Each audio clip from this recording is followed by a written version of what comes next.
God damn it. Hey, what's up, everybody? Tonight, I had the chance to sit down with a good friend of mine named Steven Vandervort.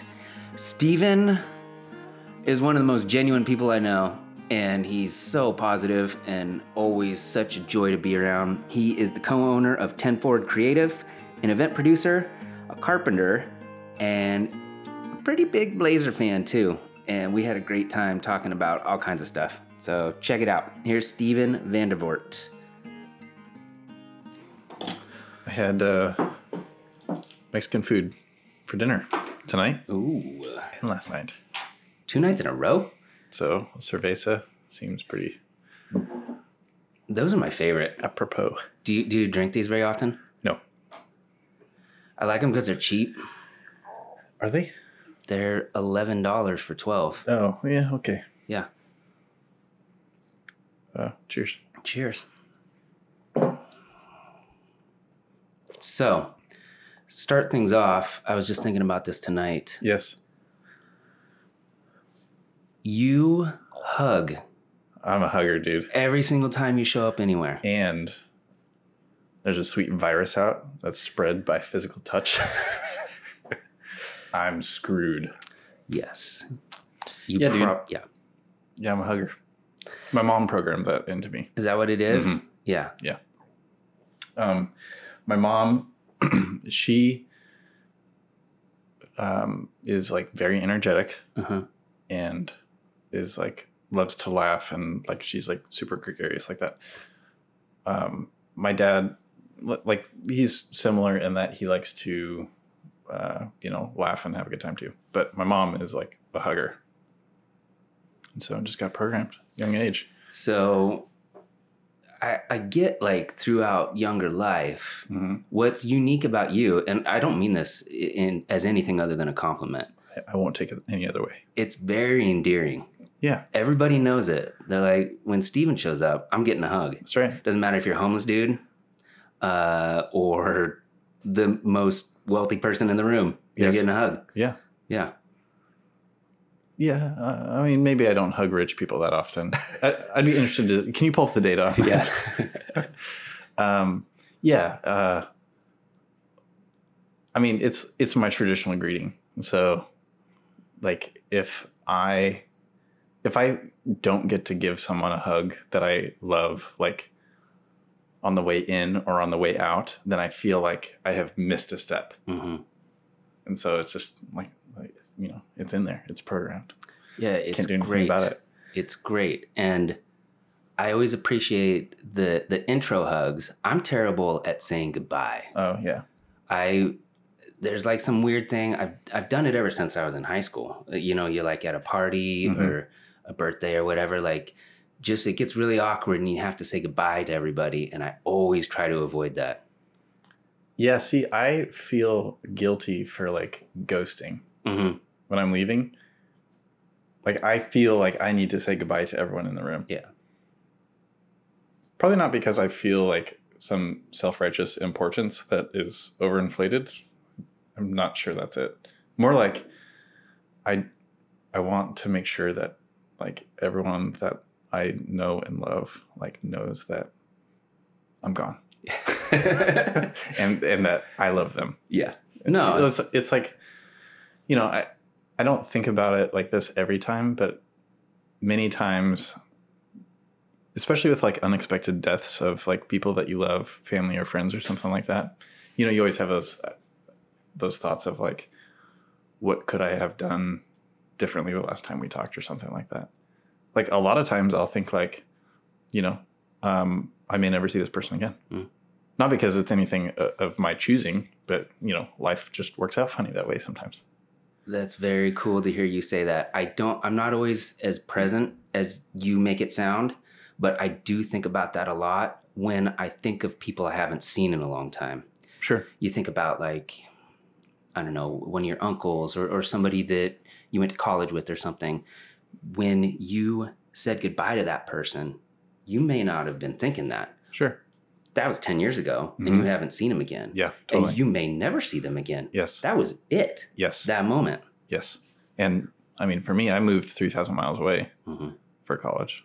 And I didn't realize when I was leaving Portland. It's not Portland, it's Tigard. I said Portland when I moved to Oklahoma City because no one, a suburb doesn't make any sense. But now having lived in Portland, it's very disingenuous for me to say that I grew up in Portland. Yeah. I grew up in Tigard. Yes. There's a difference. Yes. Anyways, when I moved from Tigard,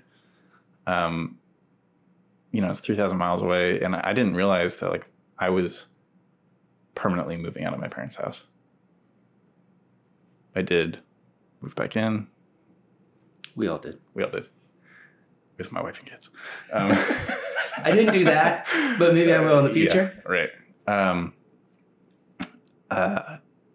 But yeah, I was totally unaware and like happily unaware. It's not like I was intentionally that like I was making a big life change and, going off and doing my own thing. And I guess there's this like natural assumption that whenever I left for college, that like when I got back, everything would just be the same as far as like family where they are, friends where they are, everything like that. So it was a bit surprising when I came home.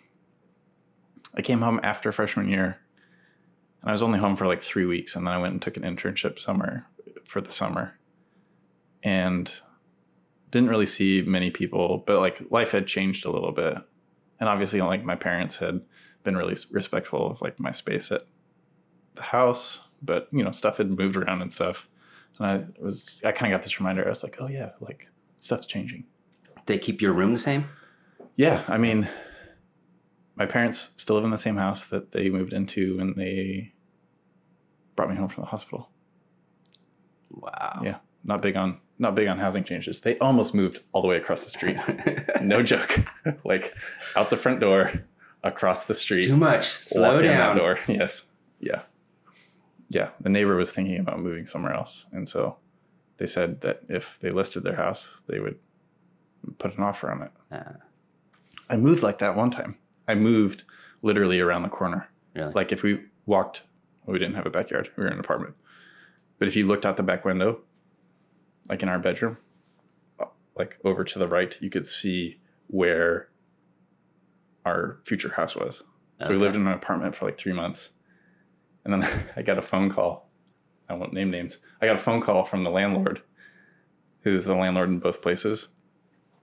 And she was like, the business office from the company that we were renting from is not organized enough to know who lives where. The people have just moved out of this house. You can pack up your things and go live in that house and continue paying the same amount of money that you are for this apartment. Whoa. That's cool. And no one will ever know besides me. That's pretty crazy to own an apartment complex. Yeah. And a house. Yeah. It was a lot of properties around. Yeah. So yeah, dude, we lived in a 3-bed, 1-bath, 1-car garage, huge lot. I mean, the lot went forever. Super tall trees. There was a huge deck out back. Definitely built for a hot tub. There was no hot tub there. We paid $325 a month. $325. It's a joke. Was this in Wenatchee? No, this is in Oklahoma City. Oh.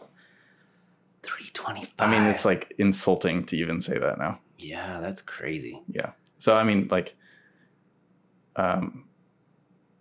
we have friends that are like generational wealthy, right? And I'm not a generational wealthy. I don't come from that type of family. Yeah.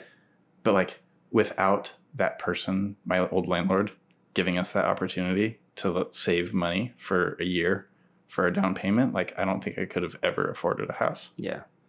And because I bought that first house, did some cosmetic changes to it, I was able to sell it for more than we bought it for. Yeah. And I was able to take that check and put it into our next house. Mm-hmm. And so like, I can't overstate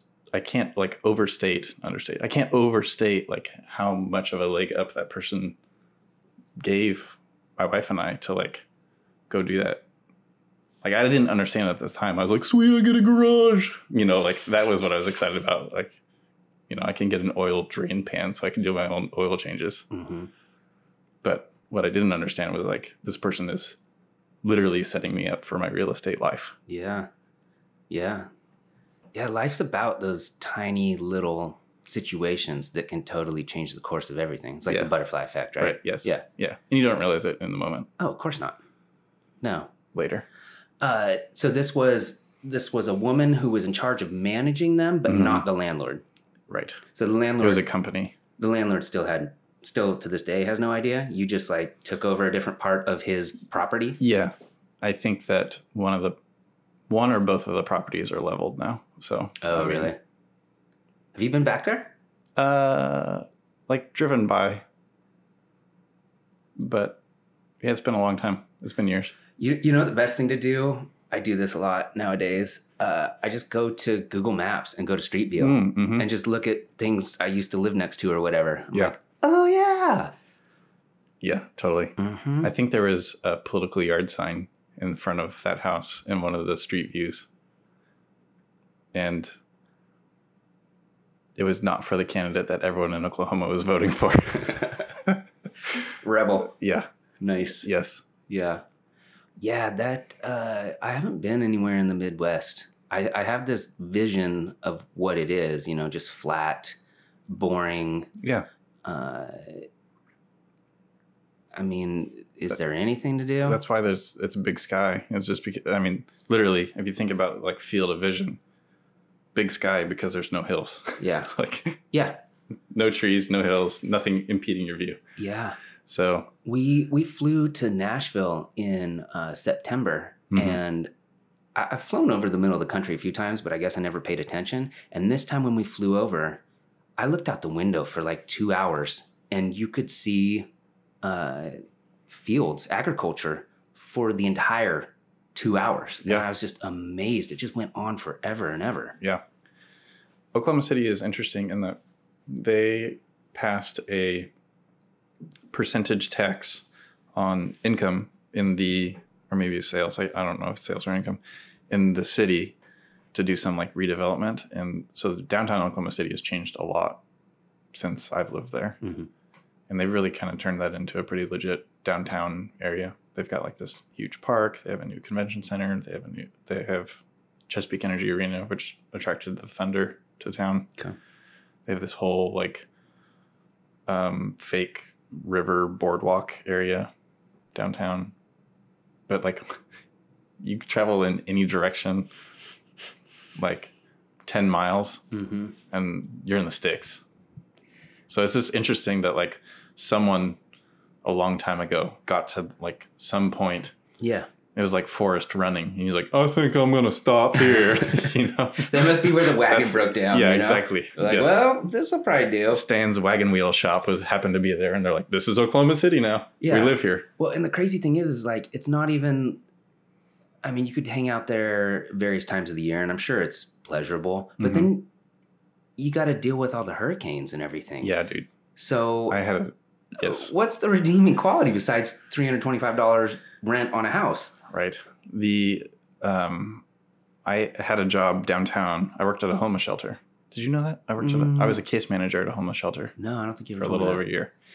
And there was a tornado warning, not a let's see, it goes from a warning from a something, I forget. It's been too long. Anyways, that was like the elevated tier of it. And it was going through where I lived in Northwest Oklahoma City. And so I left work in a hurry and drove home. And as I was driving home, the tornado was arriving in that part of town. So I like parked near the tornado shelter and went downstairs and met my wife downstairs in this building that we were meeting at. And like, it's insane. I never want to experience any type of weather event like that again. But it's like after a tornado or some event like that moves through, it's like a lot of times just beautifully clear, still skies afterwards. Yeah. So it's like really eerie whenever it leaves behind like this path of destruction, because like it's like hell outside when you go into the building or the shelter. Yeah. And then when you come out, it's like nothing ever happened. Yeah. Except that there's a car on top of the building. Yeah. So yeah, it is crazy. The thing that's annoying about Oklahoma City's weather is that it's like someone is following you around with a hair dryer on full blast. Okay. It's just windy forever. Okay.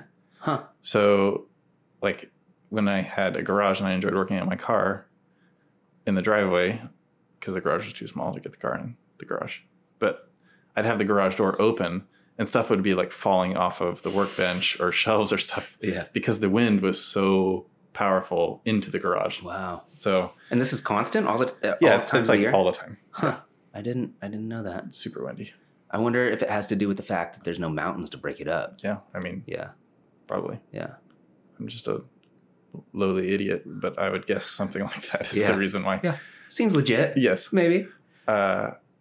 I mean, it's like, Hood River area, obviously. Yeah. I grew up in the Dalles. Yes. Right. Oh, exactly. yeah. It's so you very like windy. Get up the hill and it's just like the wind on top of a bluff or something like that. Mm-hmm. And you look out or something like that. It's like that all the time. Yeah. Yeah. And when it's not, it's like, oh, the weather's so nice. The only thing that's changed is the wind is gone. Dude, I wonder why they haven't built like some massive pools for the windsurfers.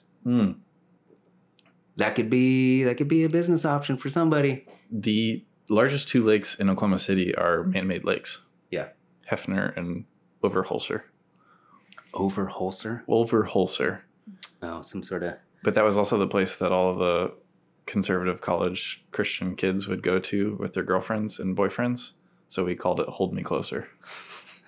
Lake Hold Me Closer. Nice. Got him. Yeah. Zinger. But yeah, so in Lake Hefner, there's wind sports on Lake Hefner. It's big enough. Okay. So somebody already beat me to it. Yeah. Okay. Sorry, dude. Damn. So let's go back to the tornado because that's cool. Yeah. So you're hanging out. Mm-hmm. You're in the middle of working and you were at the homeless shelter, yeah? Literally talking to a homeless person. Okay. And then you hear a siren?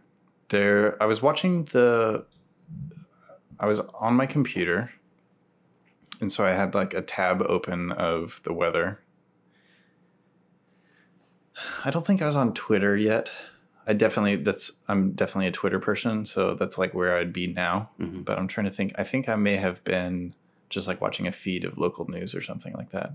And they break it really far down whenever it's a tornado. They have some sort of telestrator type device that they can draw an arrow across the radar, and then it will map out. It knows the speed of the tornado moving, and it will map out like the individual neighborhoods and cities that it's rolling over, and it will give you times that it's like going to reach this city at this time, this city at this time, this city at this time. How can they calculate that though? I thought that was the whole point of a tornado. It does whatever it wants. Well, yeah, it like goes up and down when it wants, but as far as like the speed at which it moves, it's, in my experience, pretty constant. Okay. Whether it's like up in the stratosphere or on the ground. Okay. So you are sitting there watching. What year is this? This is what year is this? This is 2009. 2009? Yeah, 2009. Okay. So you're hanging out, you're doing some Stevie V stuff, looking at the internet, trying to figure out the path. My office has no windows too, which is a little bit more eerie. I literally have 4 solid drywalled walls. You're going to be fine. With a solid wood door. I have 0 windows in my office. Oh, man. I worked swing shift too. So I worked 2 to 10 or 1 to 10. Yeah. And so whenever I'd get to work, it's light out. And then I'd like emerge out of my office and it's just like, Yeah. It's dark out. Yeah. Everyone went to bed. Yeah. Anyways, so yes, I saw that the tornado's path was through the neighborhood in which I lived. And I don't remember if I got permission to leave or not. I mean, like at that point, like who's going to give me permission?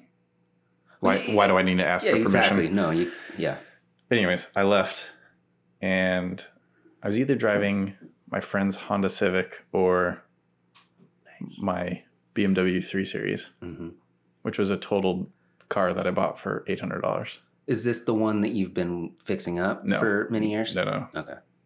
Different one. Okay. And I raced back to where I lived and I like timed it so I didn't intentionally time it, but the timing worked out that I was like going to get into the neighborhood just like minutes before this tornado was supposed to be there. And I'd been texting with my wife I kind of said that like my wife. I've been texting with my wife about like where she was. Yeah.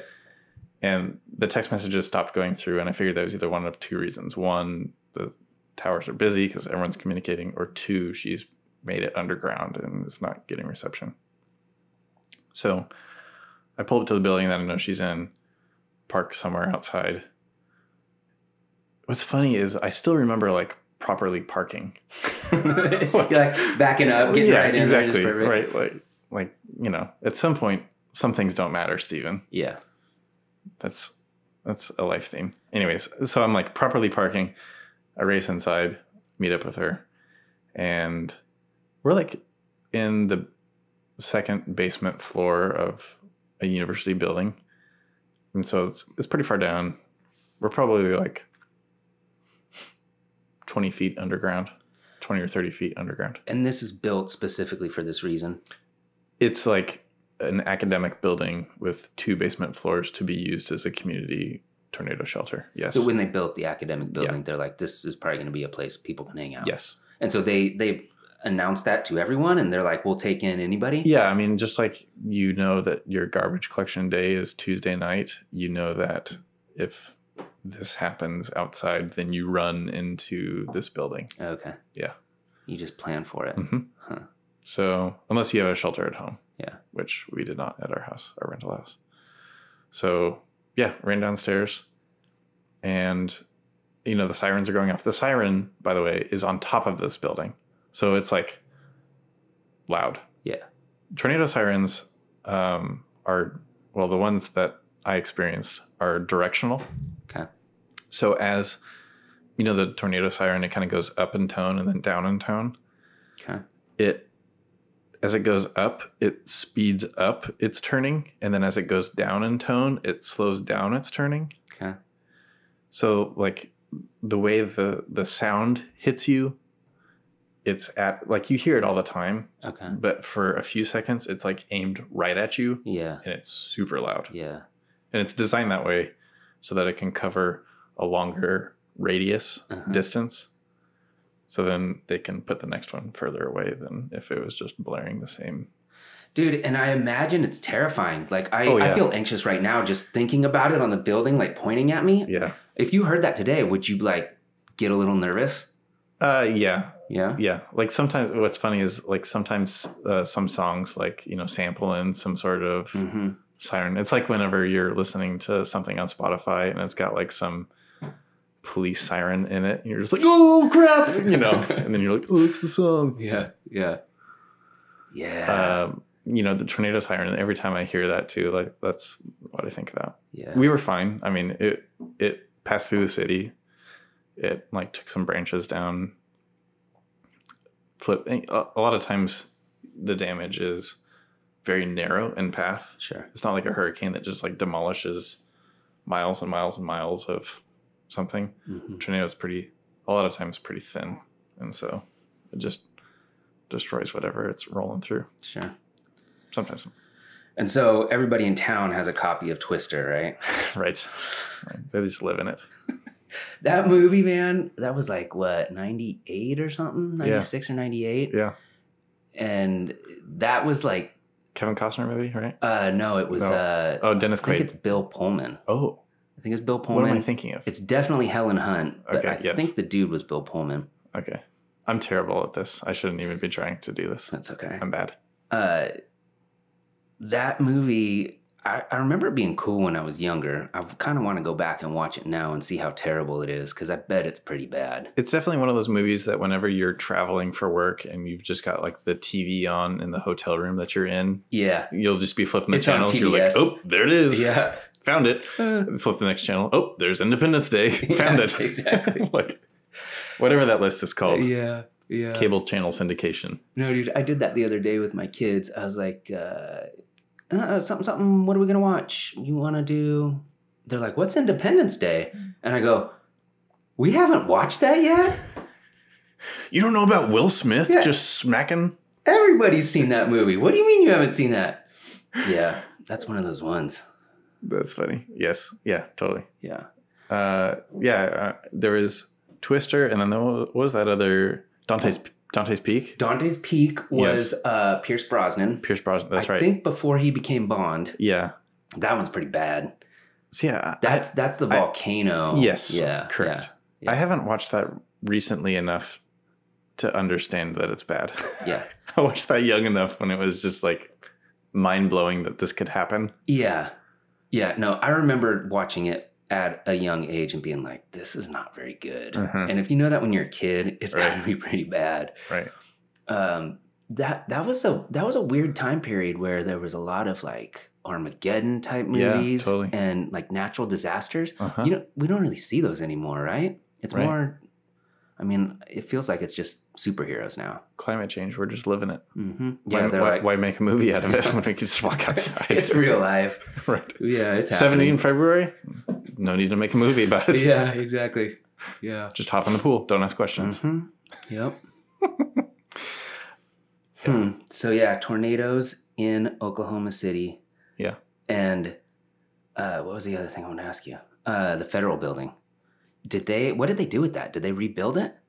That was the bombing, the Oklahoma City bombing. Yeah. So they turned that into a memorial. Okay. Yeah. It is. So I wasn't there when the bombing happened. Bombing happened pre me moving to Oklahoma City. Yeah, I think that was like 97. Yeah. Something like that. Yeah. I'm not fresh on my Oklahoma City 98. history. You're going to look it up. I am. They turned the building into a pretty sweet memorial. Like sweet as in like 95. Very, yeah, that sounds right. Sure. Very appropriate. They preserved a lot of aspects of like what happened to the building. Mm-hmm. There's a tree outside that somehow survived the blast. And so they like built this gigantic deck around the tree and called it the survivor tree. Like the whole building face, just 20 feet away from the tree, was blown off. But for some reason, the tree lived. They've got a reflecting pool. You can, tour part of the building. Did it a couple times. Nice.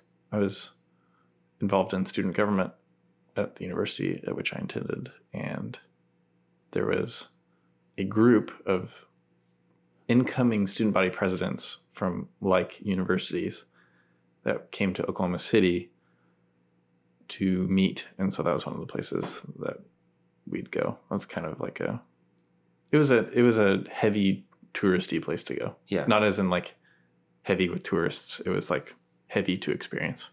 Oh, I gotcha. Okay. Yeah.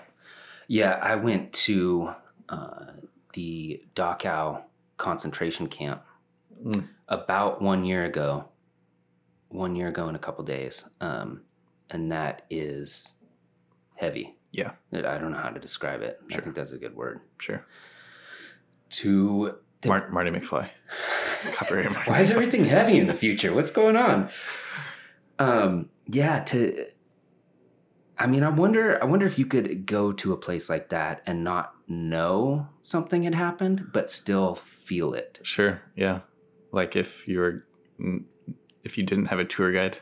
Yeah. Or if you were just some native tribesman in Papua New Guinea and they just plopped you right next to the Oklahoma City Federal Building. Like, I wonder if you could feel something was different. Sure. Yeah. It's environmental design, man. Yeah. Yeah. Yeah. So would you say that your time there was pleasant? Were you like, oh, this is cool? Or were you just like, this is a defined amount of time I'm going to be here and then I'm out? So I went to Oklahoma City, the university outside of Oklahoma City, because they simply offered me the most money, which is out of all the schools that I applied for. In scholarship? Yeah. Okay. Yeah. No, for my modeling career. How's that working out? It's going to be the face of the catalog, We'll just do your face. We'll just give you gobs of money. All you have to do is smile and show your yellow teeth. Yeah. So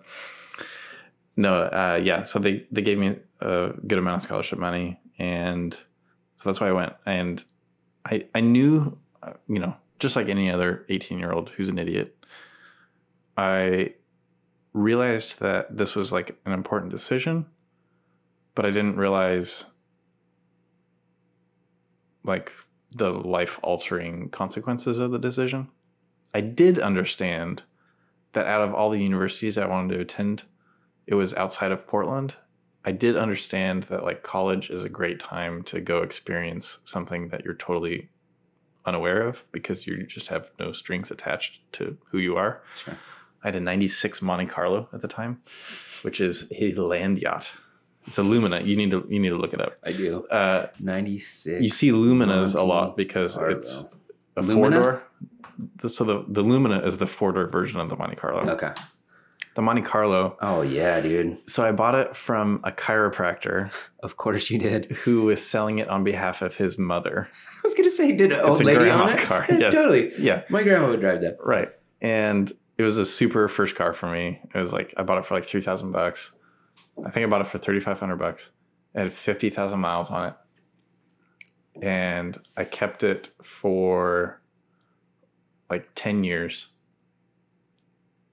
8 or 10 years. And I sold it for $2,000. Like the car cost me $1,500. I had one major repair that my dad insisted that he wanted to pay for. Okay. Well, you're good at fixing cars anyway, so you probably did all the oil changes and everything. I did some, but I'm also in college, so it's like, I don't have a lot of time to devote to that type of stuff. Anyways, but I bought the car, drove to Oklahoma City, and I knew that I didn't go in assuming that I was not going to live in Oklahoma City, but after having lived in Oklahoma City, I figured that I was not going to stay there. Yeah. The people were super nice. In fact, the first time I went shopping, like grocery store shopping, I went to Buy for Less, which, as I learned later, people on the college campus called it Die for Less because it was not in a great place of town. In the ghetto? Yeah. Yeah. So anyways, I went to Buy for Less and I was like on I don't even remember what I was shopping for. And I'm by myself. I know like a handful of people at this university. My parents took me down, helped me move in, but this is like into this school year. They're gone. Just need some stuff. And I'm standing on this aisle and I'm like looking at the shelf and I'm obviously deciding like between this and that or something like that. And some random woman that's next to me on the aisle just is like, "Oh, honey, this is an easy decision. You need this one right here." And just like totally did not ask for this. Yeah. Just unsolicited. Yeah. And she's like, willing to offer her advice. So, So did you go with what she recommended? Yeah, I mean, of course. Yeah, I'm not gonna offend her. Yeah, that's when you get shamed. Right. So, like, the people were super kind. Mm-hmm. But I remember flying back, or maybe I think I flew back first before I drove back. I remember flying back. Yeah, I did fly back. And as I was landing in PDX, I was like, wow, there's texture outside. There's like things to look at. Yeah. Not even things to do. Like I'm not cool enough to ski or snowboard. Like I don't think I'm coordinated enough and I need another expensive hobby. Like I need another hold in my head. Yeah. So like I just don't. I'll go to Snow Bunny on Mount Hood. Yeah. Mountain Hood. I'll go to. You said that like a foreigner. That's right. Mountain Hood. I thought you said you were from Portland. Please take me to the Mountain Hood. I'll like get a tube from a tire store and graciously fall down a hill. Like that's the level of sport I participate in. Anyways, but I remember flying back into town and I was like, wow, this place is beautiful. It's true. I've been here for a long time, and the overcast, rainy stuff really starts to get to me, kind of like the seasonal depression stuff. Yeah, totally. And so every time I go somewhere that is consistently sunny, I'm like, man, this is where it's at. But it doesn't matter. Every time I fly back into the city, and it's just it's like 65 and there's always clouds and you think it's about to start raining, it still feels like home, you know? Sure. Yeah, totally. I still kind of miss it, and I land. I'm like, oh yeah, this is kind of cool. Kind of like it. I do not identify at all with the people that can't stand the rain. Yeah. Because I grew up in it, and so I just don't have eyes to see it. So when someone mentions that, you know, they struggle with the amount of rain and can't see the sun and stuff like that, I'm just like, well, that's just the way it is, dude. Yeah. You know, of course, my perspective. Well, we're lucky because it never really stays that long. I don't have that much experience because I've been here for so long, but when it rains in most other places, it's going to rain all day. Yeah. Here, or like in Arizona where you used to live. Yeah. It'll just dump buckets for like 15 minutes. Yeah. And then everything will flood. And then it's flooded. Yeah. And then you walk outside and you feel like you're swimming because it's so humid. Like, yeah, none of that. Yeah. So, I mean, that part's pretty cool. And then we do get a really good summer. Yeah, we do. Yeah. You know what I love is I follow the NBA. I love seeing NBA players realize how sweet Portland is during the summer. Because, like, you know, Portland is a relatively small major metro. Yeah. Small market is what you call it in the NBA, you know? Yeah. And so whenever a player sticks around in Portland, I love seeing their tweets and Instagrams that are just like, oh man, Portland summer is sweet. Yeah. You know, it's like some sort of secret. Yeah. We've inadvertently kept it a secret. Yeah. Yeah. Well, it's that yin and yang thing too, because you got to deal with some crap for a little while, and then you get that beautiful summer and you're like, oh, okay. You know, if you just live in Phoenix, it's sunny all the time. You're like, okay, well, that was the issue when I lived there. I was 20 and I turned 21 when I lived there. And I got so sick of wearing shorts. Oh. Because I like wearing pants. Sure. And I wore shorts every day for like 7 months. Shout out Prana pants. Have you got some Prana pants yet? No. Dude, you need to. I hear they're pretty good. Yeah. Hargis likes them. Quigs likes them. Oh, Quigs likes them too? Yep. Yeah. Shout out Quigs. Prana pants. Yeah. Okay. Yeah. I need to make this happen. Uh-huh. Yeah. Yeah. Anyways, yes, I could totally get that. I'm sweaty. I'm a sweaty boy. Yeah, sweaty boy. I sweat all the time, which is fun when you're a hugger. Yeah. It's more personal. It's more personal. Find out who loves you. He's kind of moist, but he's so caring. Right. Who's going to keep going with this hug? Yes. Yeah. If it was like humid, and Oklahoma City was humid all the time. Okay. Not all the time. A lot. Okay. I would love to do shorts. But I don't know that I would get sick of shorts. Yeah.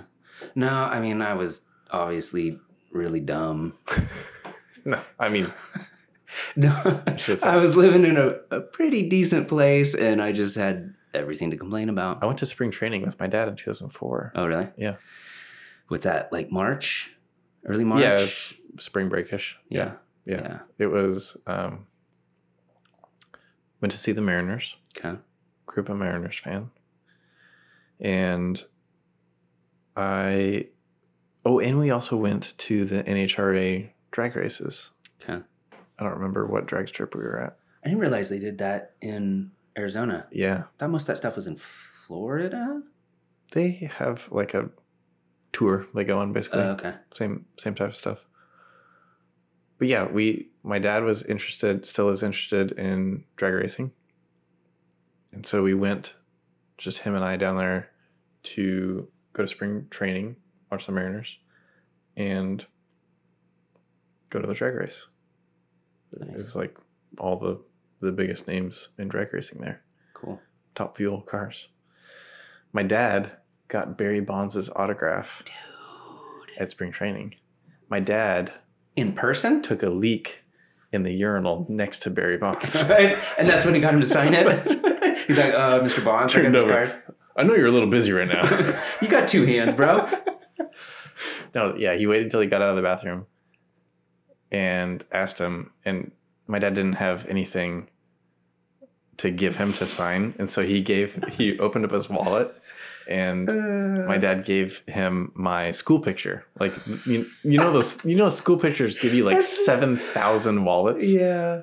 You know, just a Most sheet. people just throw them away. Yeah, exactly. Yeah. Like, I don't have 48 sets of grandparents. Yeah. Who am I going to give this to? Yeah. They can't see this small anyways. Yeah. So yeah, one of those ended up in my dad's wallet, and Barry Bonds signed the back of it. That is the best. So I have, you know, those like hard plastic jewel, like baseball card protectors? I used to collect, dude, when I was a kid. Yeah. I have my card in one of those. Your mug. Because it has Barry Bonds. And Barry Bonds' autograph looks like 1313 with some scribble, because that's like 1-3 is how he wrote his B's. Yeah, yeah. So at first my dad was like, "Look what I got," and he gave it to me. I'm like, 1313. Like, is that our ticket in? Yeah. Why is it on my picture? Yeah. You put that on my picture, Dad? Right. Yeah. He's like, "No, it's Barry Bonds' autograph." That's awesome. Yeah. Yeah. When I was a kid, I want to say like, God, I must have been like 10 or so. I don't know where I got the idea, because I couldn't have come up with it myself.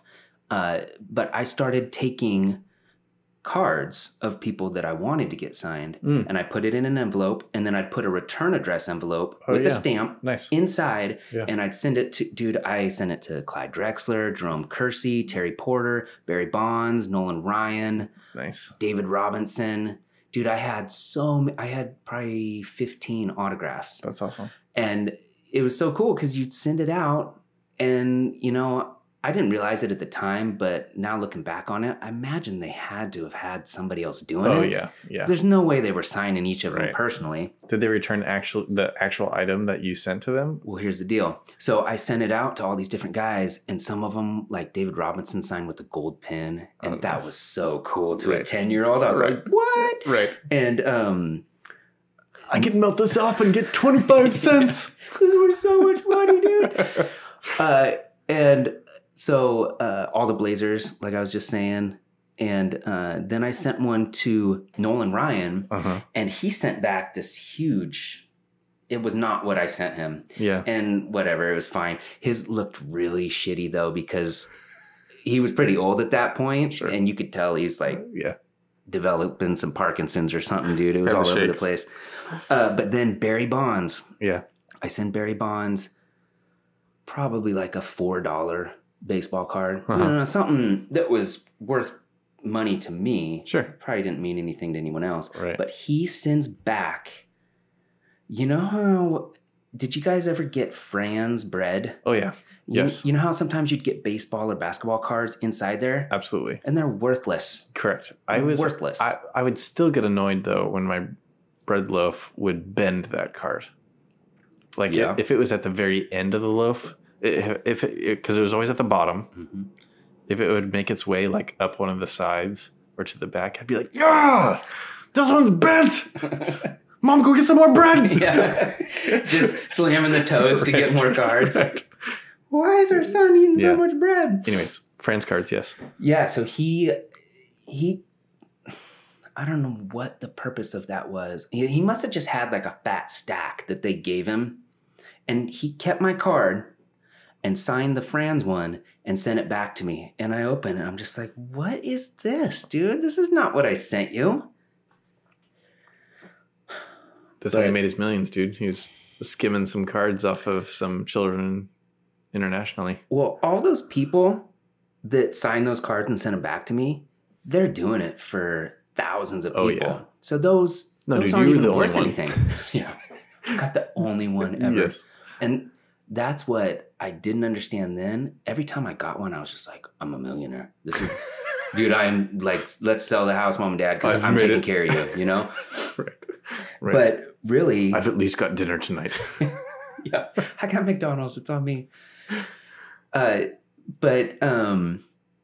Yeah, I mean, that the quantity that they were going through to make that happen makes those probably not worth anything. You know, I'd love to find out. Certainly not to the person signing the card, at least. Yeah. And I'd love to find out who has signed something the least. You know, there's got to be some person out there who's just like a major asshole and doesn't want anything to do with anybody. Right. And he only signed like one for his grandma. Yes. 15 years ago. It's like that meme, that Michael Jordan meme. Yeah. F them kids. Dude, did you see him at Kobe's thing? Did you watch that? I didn't watch. I saw the highlights on Twitter, but I didn't watch it. Yeah. I was busy. I think I was doing a show. Yeah, I got paid to watch it. So nice. That's why I was watching it. Yeah, sure. Crying Jordan in real life. Crying Jordan in real life, which I'm not saying anything about his emotions or his ability to get worked up over Kobe, because that's cool, whatever. Yeah. But he left him on his cheek the entire time he was talking. Oh. And the whole time I'm sitting there, I'm like, why doesn't he wipe him off? It looks so weird. Like, we know you're crying, dude. Just wipe him off. Interesting. Mm-hmm. Interesting. Yeah. Man, that whole thing. I was just meeting with a friend earlier today that was talking about riding in helicopters. Mm-hmm. She was in the Army. And that was like the first thing I thought about was Kobe's death via helicopter. It seemed abnormal when I first heard about it, but then I heard later that he's been flying in helicopters twice a day for 20 years. Kawhi Leonard commented specifically about the pilot of the helicopter that was flying the helicopter, and was like, I have ridden with him lots of times, and he's been a great pilot. Yeah. Well, and it's got to be a small community. I don't know if this is true or not. I heard someone say it, that he and his wife had some sort of pact that they would never fly together. Oh. In case that happened, then their children would be alone. Wow. So, I mean, he was flying enough where they supposedly had some sort of agreement, you know? Crazy. The only type of agreement that people of my class take is, if I'm not married by this date, we're getting together. I forgot about that one. Have you experienced anyone holding true to a pact like that? Well, no one's hit me up recently, but I did make that pact with a number of ladies. Dude, you gotta hit those up. Yeah, I should. Mid-30s, I should try to remember who I said it to, and then be like, hey, you remember that thing? It's like slide into the DMs like, hey, remember when we were 12? I'm sure that'll work out well. Yeah, that'll probably be great. Yeah, I was just waiting for you to say that. Yeah, that's one of those things I think everybody did that, right? And it's so naive to think that 20 years later, 30 years later, you're gonna make that happen. I was thinking about earlier this week, just all the life changes that one goes through, and how it's like a crapshoot of like what you're gonna be in 10 years. That question is so preposterous for me. And and I think it was Mitch Hedberg that said, where do you see yourself in 5 years? Celebrating the 5th anniversary of you asking me this question. Like that's the best answer. It's the best answer because like you have no idea. And so like choosing a partner to like experience that all with you, like at some point it's just like, are you up for whatever with me? Because like it's going to be whatever. And also, if we're making this plan for 20 years from now, why aren't we just doing it right now? Right. Well, some of it's like happenstance. Yeah. Like my entire venture into audiovisual. Yeah. It's true. Not planned. Yeah. Here we are. Yeah, no, that's a pretty unique situation. I mean, I feel like that's how almost all of us get into it, but yours is relatively recent. Yeah, and like I'm super appreciative for the opportunity. I also am conscious that I am one of those that got their position or their start in the career, not because they earned it on their expertise, but just because they knew someone. The older I get, the more I realize that it doesn't matter what you know. I mean, all you got to do is fake it till you make it. Mm-hmm. You know somebody, you're going to get a job somewhere, then you just go with it. And you're a smart dude. I mean, Well, thank you. It's not that difficult. Really, Really, a majority of it is knowing how to interact with people. Yeah, I'm pretty good at that. You're very good at that. And a lot of people never figure that out. No, and that was really the moment that I knew that I could own my own company. Mm-hmm. Is when I realized, like, oh, these people that know a lot technically are unable to talk to human beings. Yep. And I am able. And so I really feel like a lot of my job is translating needs from one group to another. You know, from the technicians to the client, and, you know, opposite way. Extracting like the intricacies of some system design in a way that the client understands. Yeah. Is not something that everyone can do. Yeah. Yeah, there's a very valuable, it's a very valuable what's the word? Skill. It's a very valuable skill to be able to relate complicated things to normal people. Sure. What's difficult though, and it's difficult for me, is like I am self-conscious about when I'm like mansplaining. Okay. Because that line of like taking some technically difficult to explain subject and putting it in layman's terms in a way that this person already knows what you're saying. Mm-hmm. Like I am doing better at catching myself from like explaining the easy stuff. Yeah. You know, just like move on, next. Yeah. But yeah, I mean, you know, our work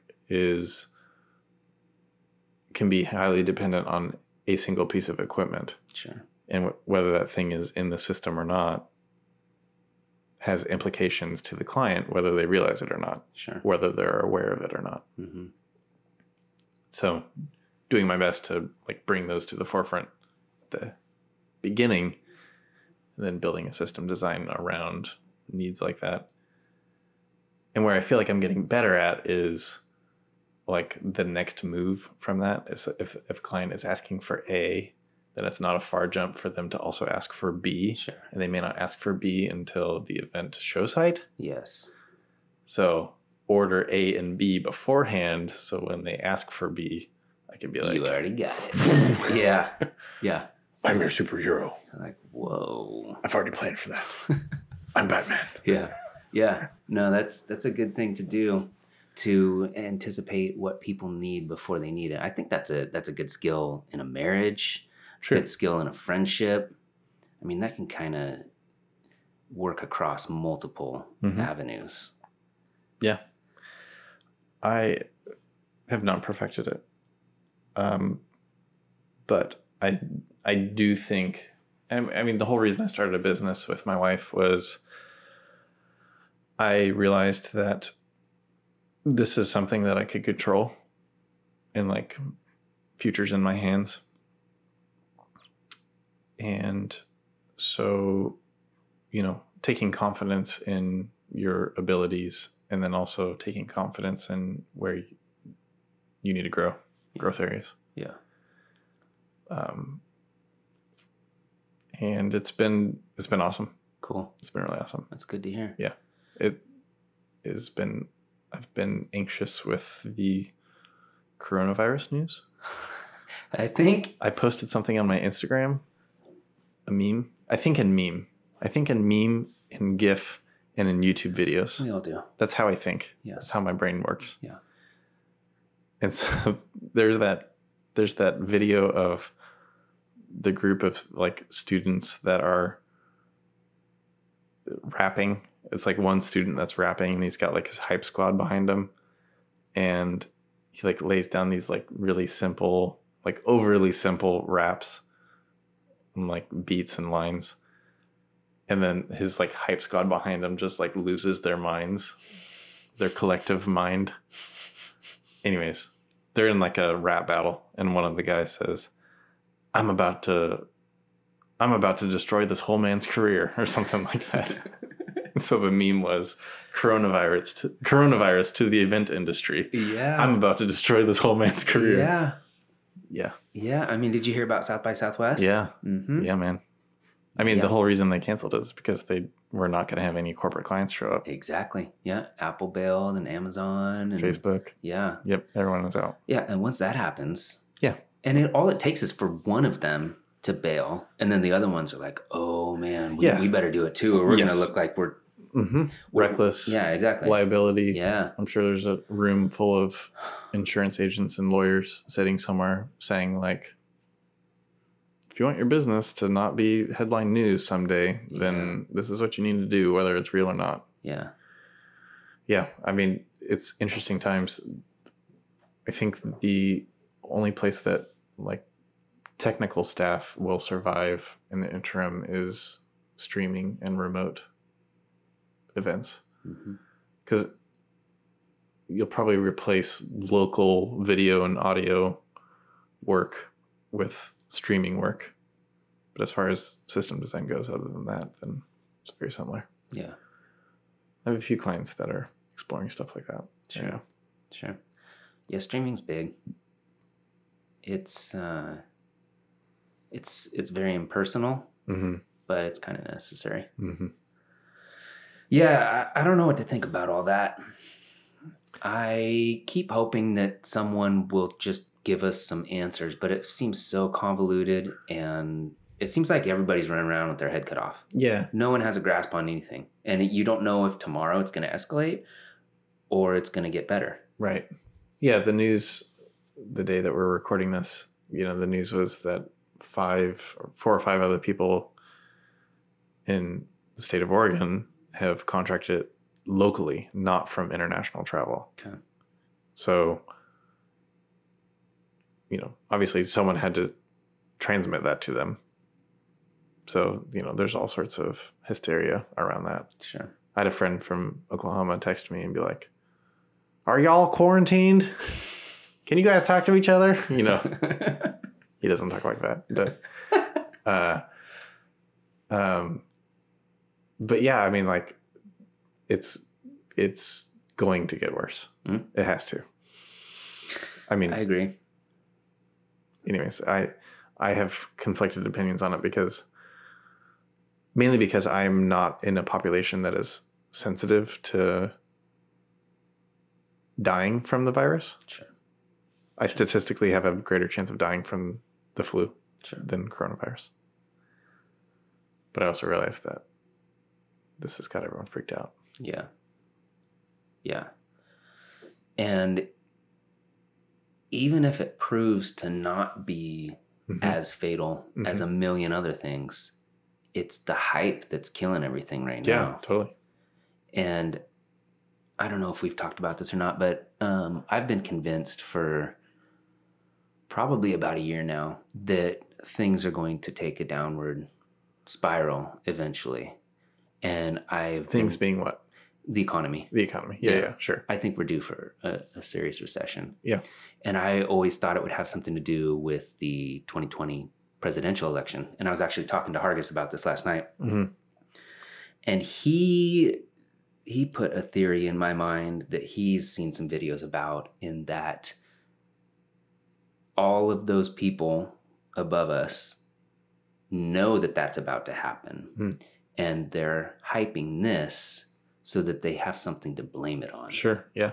Yeah. Yeah. I saw something about that too. Yeah. Like this is the catalyst for announcing the news of a market recession. Sure. Yeah. Yeah. 6 months after I started my own business. Brilliant. Yeah. It's not about me, but it is, though. At the same time. For you, it is. I've got some stuff for sale. It's crazy how important that is, because we all, at the end of the day, we're all just trying to make enough money. We can take care of our families, pay our bills, and go to the coast on the weekends. And eat the rich. Yeah. And we're in this constant cycle where we go through these intense periods of economic growth, and everything's great and people are getting new cars and this and that. And then you can't sustain that. Right. No. It has to crash at some point. Yes. And then, I mean, I don't want to speak for you, but I think I can, because you're a little bit younger than me. This is going to be the first significant recession of our adult lives. Sure. Yeah. Because 2008, I was only 24. And so it wasn't as big a deal to me. Yeah. I didn't have as much at stake. Sure. Mm-hmm. 2008,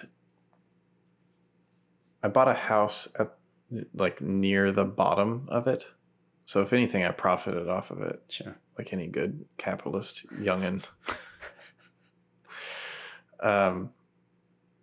Yeah, I mean, it's something I think about at the same time that, like, the more I understand how the real world as I know it works, the more I understand how much I don't have control over things.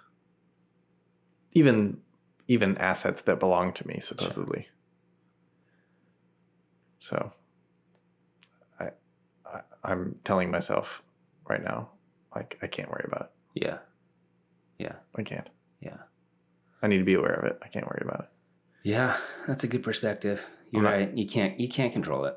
It's going to happen. Whatever's going to happen is going to happen. A lot of people use that as a cop-out for not understanding or taking the time to understand what's happening, right? Like, they can just check out and say, like, don't understand it. Doesn't matter. Let me know when it's better, right? Yeah. Like, I don't think that. Yeah. I think that's irresponsible. I think as justice-minded human beings, we need to keep the collective, everybody, especially vulnerable people, at the forefront of our care. Mm-hmm. And so saying something, along the lines of an economic crash, like, it doesn't matter. Like, yeah, great, it doesn't matter to you. Yeah. It doesn't matter to the person that's making interest income off of billions and billions of dollars because they just lost a year's worth of wages. Well, it doesn't matter because they have an entire country's GDP worth of wages sitting in the bank. Yeah. Yeah. So, yeah. No, I mean, it's beneficial to people with money to go through a recession. Yeah. Because then they can buy all those bankrupt assets for very cheap. Yes. So there's a stake in that happening for them. Mm-hmm. And I mean, it's good all the time for them. They win when it's down. They win when it's up. The interesting thing about whatever's happening now is the last recession we could kind of tie back to banks offering subprime mortgages. Like, I don't know because I don't know, but I don't know, like, what financial vehicle, if this is a recession, it's traveling in. Sure. Is it lack of wage growth? Sure. Is it lack of organized labor bargaining power? Like, I don't know what it is. Yeah. Because there's got to be some sort of vehicle. You're right. Right. And we don't quite know what that is yet. Or, I mean, somebody probably does. A virus could certainly, I mean, if a virus is stopping people from interacting, collecting in any group of people, then at some point the economy is going to grind to a slow, not a stop, I don't think, but a slow. Yeah.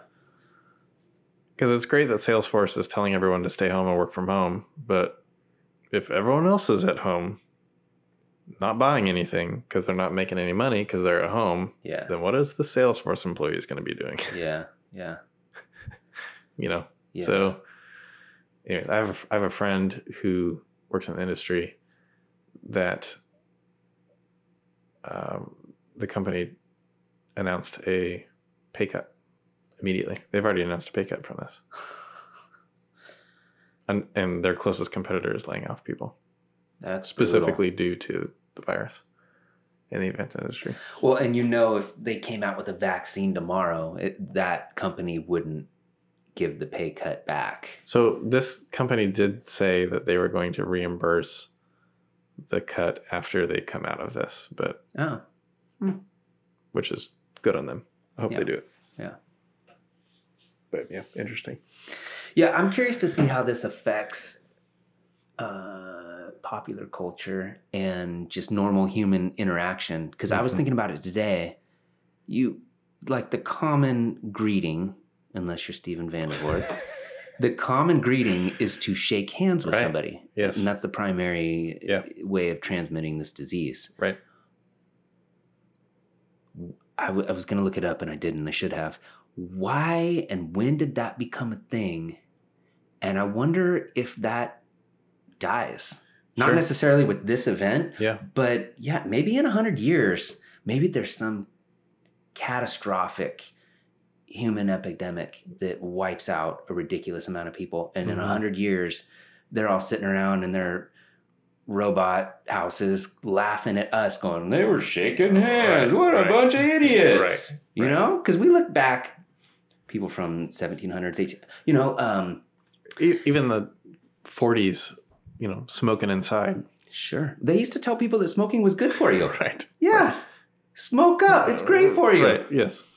Well, yeah, I was just thinking about, I forget which era it was. I want to say like 1600s, 1700s, bloodletting. Yeah. Oh, yeah. The doctors cut you open and let the blood out. Right. We'll get the bad blood out of you. Right. That's retarded. Yes. But that's what they used to believe. Yes. And now we're shaking hands. Yeah. What if in 50 years, 100 years, they're like, man, that was stupid. What were you guys thinking? Right.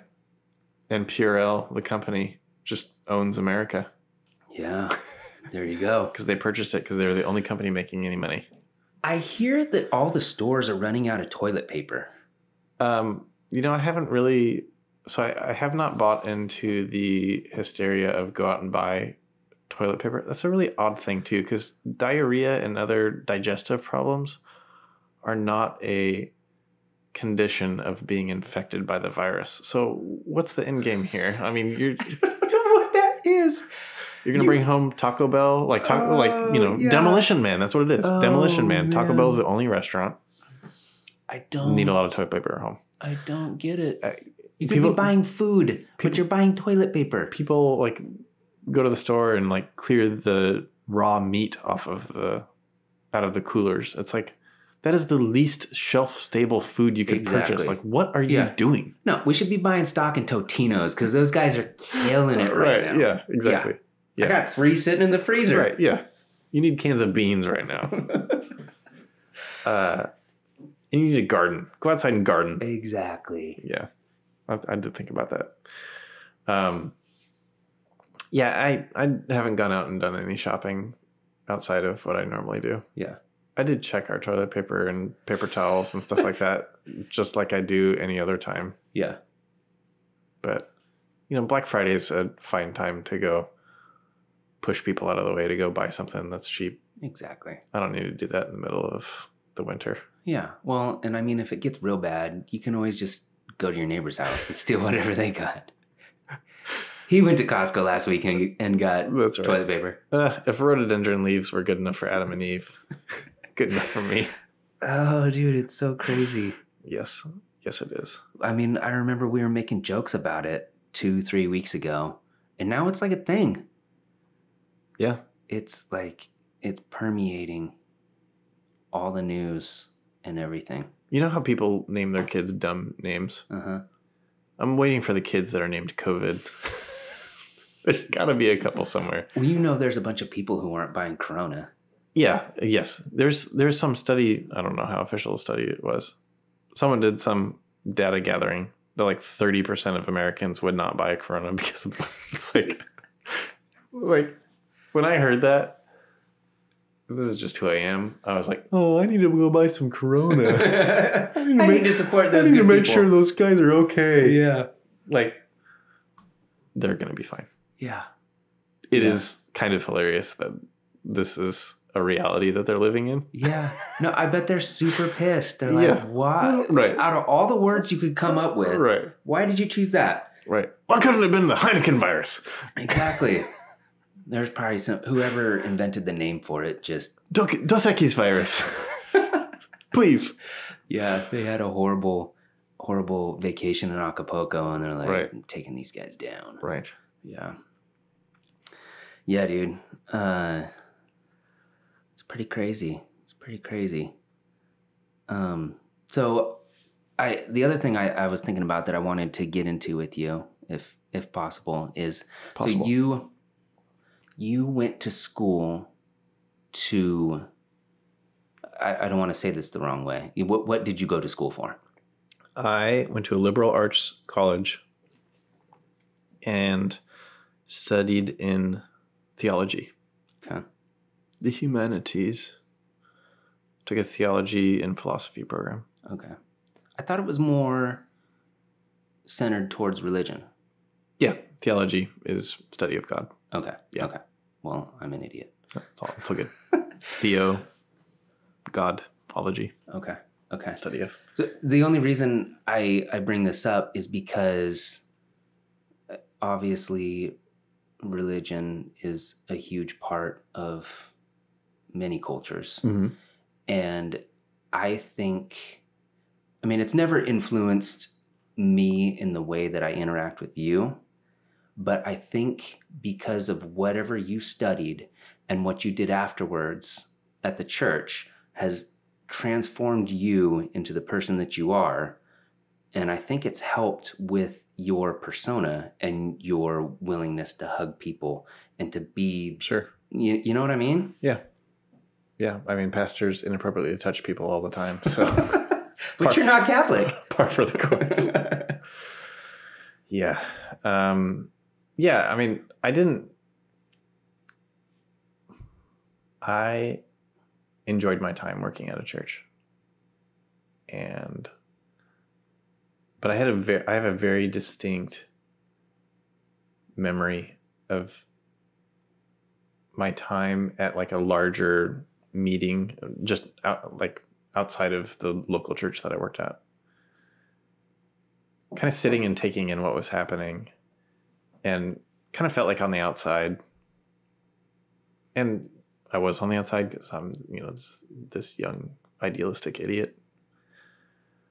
But I kind of realized the structures that were in place to protect people of their own kind.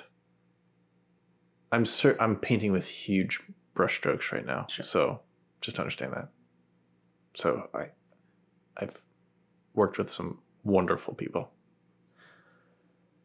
But I also understood that in order to be successful, whatever that means, I either needed to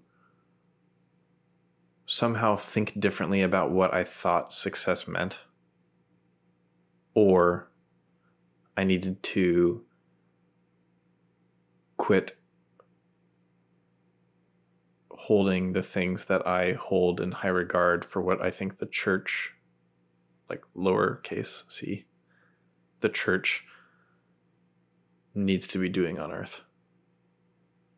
Like one of those two things needed to change. Mm-hmm. And I would rather live an honest life. Sure. Sure.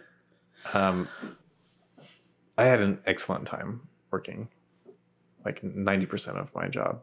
I mean, just like anyone else's job. People are going to read into this that, there's some significant event, but that's not what happened. Yeah. Like any job, you can love hopefully a majority portion of it, mm-hmm. and not enjoy the rest of it. Sure. Sure. Same thing. But there was a moment that I knew that I either needed to make a change or I needed to become okay with the fact that I would never measure up to the governing body's measure of success. So you're saying there were different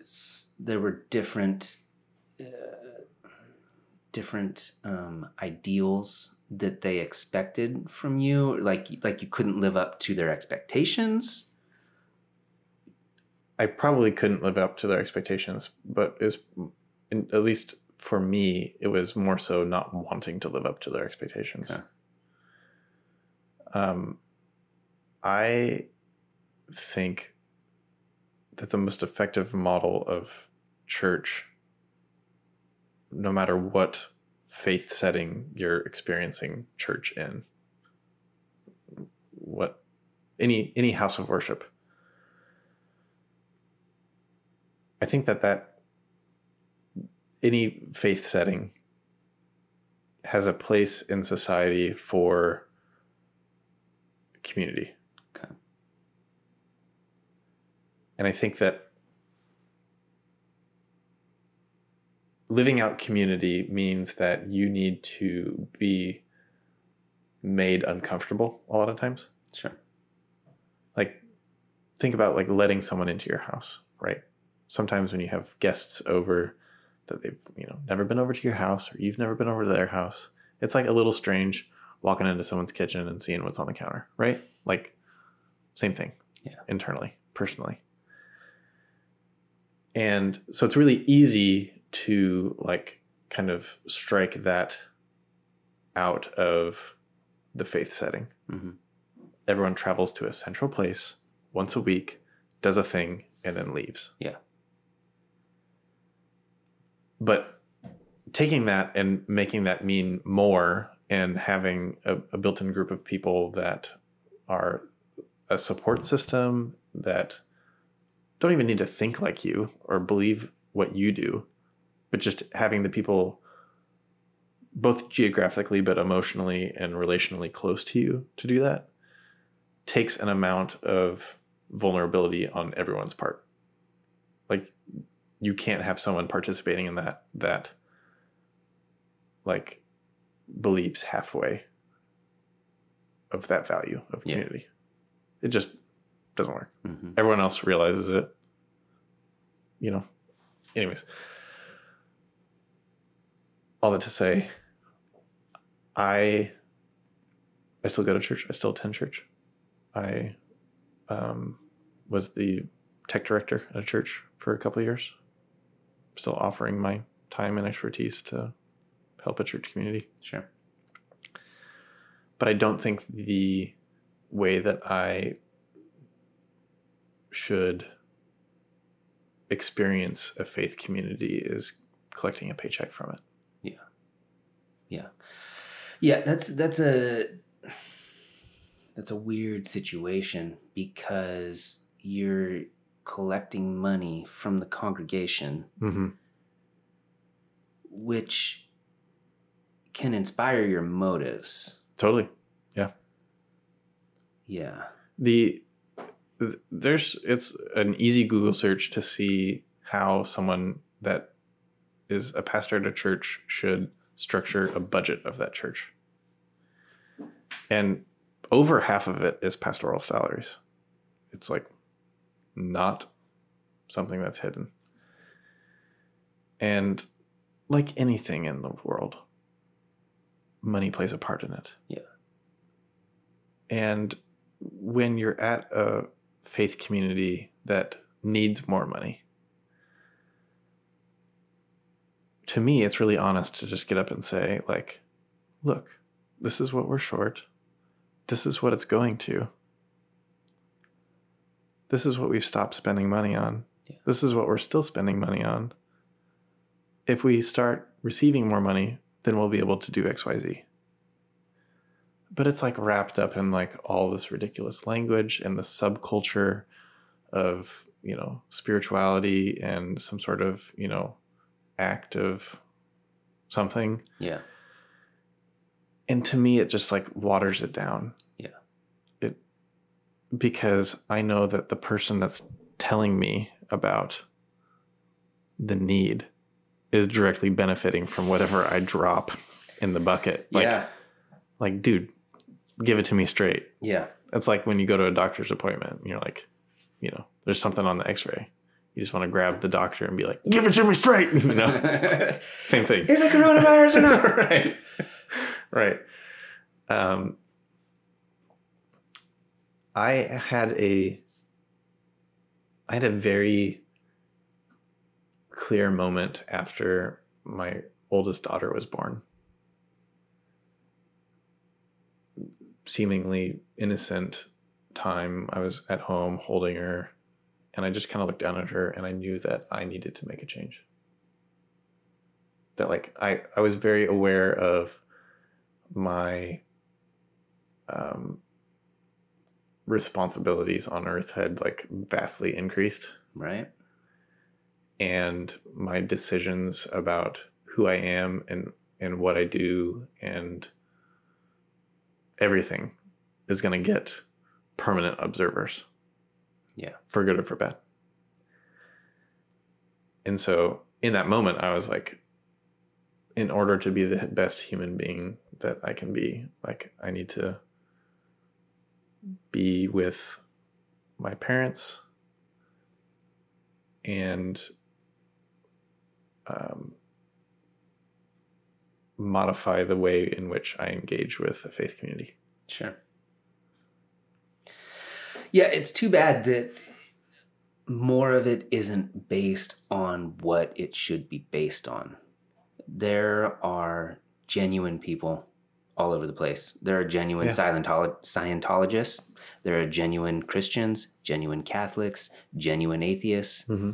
To me, it's more about a specific human than a thing that's behind it. Mm-hmm. And if you could just get the people who truly believe and who are truly interested in being better people, it would be a better thing across the board for everything. But mm-hmm. there's so many people that use it for the wrong purposes. And that's what's so disappointing, because the good people, and that's who you hear about. Yeah. Yeah. The good people suffer because of the bad people's Sure. I cut you off. Sure. The good people suffer because of the bad people's reputation. Mm-hmm. Yeah.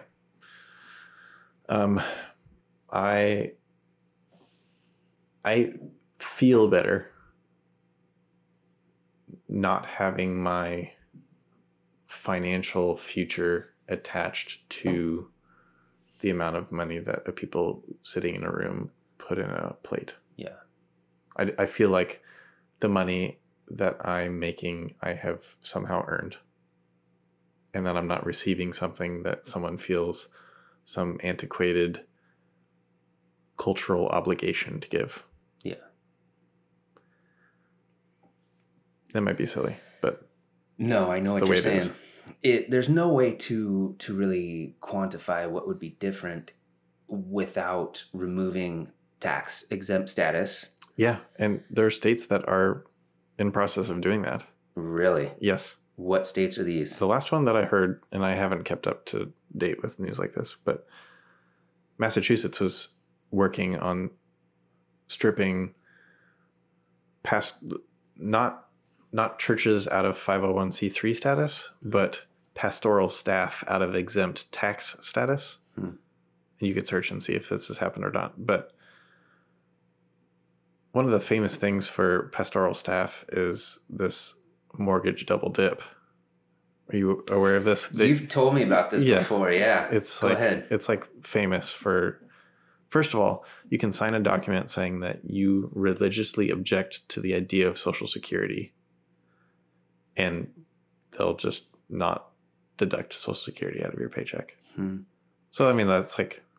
Although then do you not have Social Security when you reach retirement? Correct. Okay. Assuming you keep working in an organization where you can sign that document. Sure.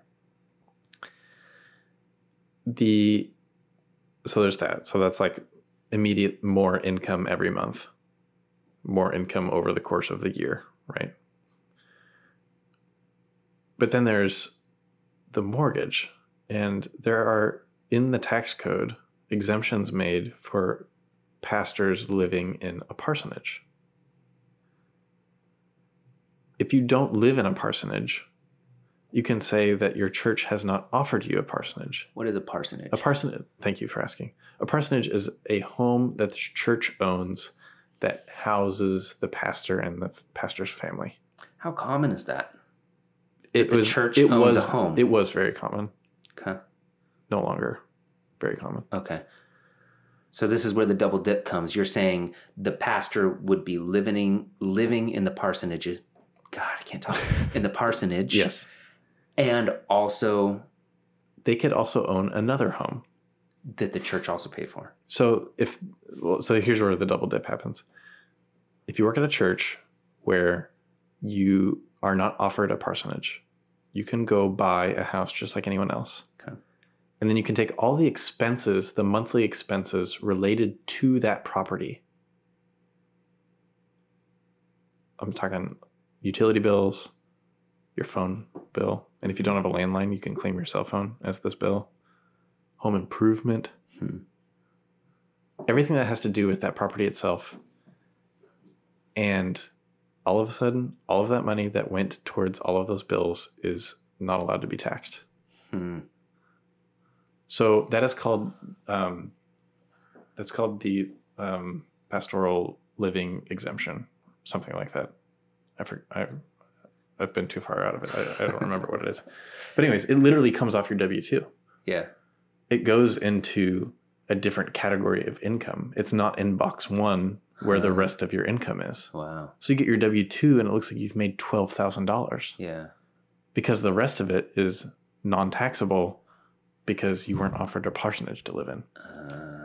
The double dip comes in when you get to the mortgage section of the tax code, just like you and I get to whenever we own a property. You get to write off all like the mortgage interest that you've paid on your house. The church. It's already untaxed. Yeah. But you get to, again, claim all of that money. Oh, I see. That you've paid for your monthly payment as a deduction. So, it's very common to see a pastor living in a nice home. And a large part of that reason is because on paper, they're making 25% of what they're actually getting paid because the rest of it is going to a housing allowance. Yeah. That's interesting. Like, I need to think about my words. Please do. I think there are good people taking advantage of this because it's available to them. It's any argument. It's Apple filtering money through Ireland. Yeah. It's legal. Yes. Why not take it? They're being smart. Right. They're not being deceptive. They're being smart. Right. That's also late stage capitalism, and I kind of throw up in my mouth a little bit about it, right? Because it's like at some point they're being disingenuous with the folks that are sitting in the house of worship giving their last dollar. Sure. So that a pastor can turn around and own a house that this other person could never dream of owning. Mm-hmm. I feel social responsibility for that. I don't want to talk about anyone but me. I feel like responsible socially for that. Yes. Like I can't watch someone on fixed income, go over and above what they are comfortable giving because someone in a room decided to give the pastors more money so that the pastor could buy a bigger house. Mm-hmm. Mm-hmm. Yeah, it gets a little murky. So anyways, I don't work at a church anymore. I don't collect a paycheck from a church. And not directly. Not directly. Only project based. I am available. That's right. That's right. 10forcreative.com/house of worship.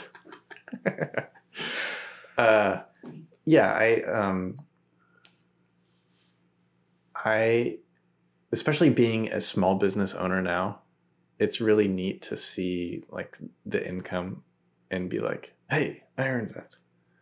Like that was me. Mm-hmm. Or, that was me and my wife.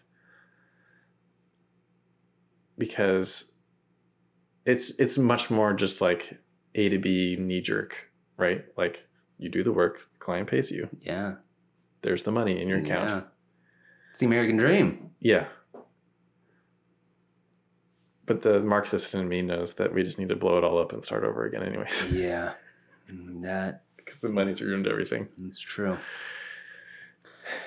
It's true. There's too many people making money off of money, not really contributing a true service or providing a real good.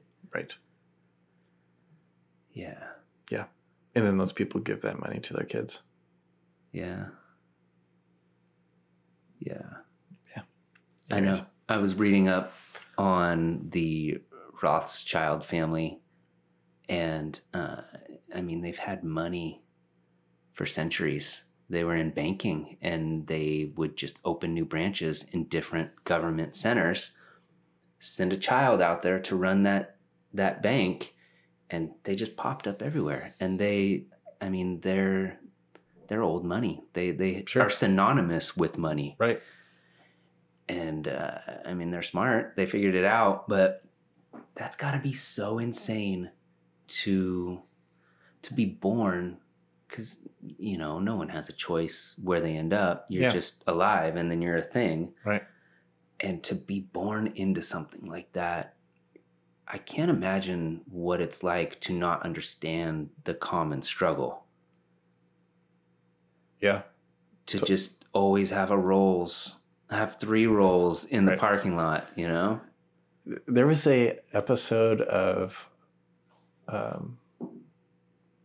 forget if it wasn't Price is Right. It had to be a late night show. Bill Gates was on some show that they did some sort of like, you remember that one Price is Right mini game that you guessed there was like a box of minute rice, and then there was a price underneath of it, and you had to guess whether the shown price was above what that minute rice cost or below what that minute rice cost, right?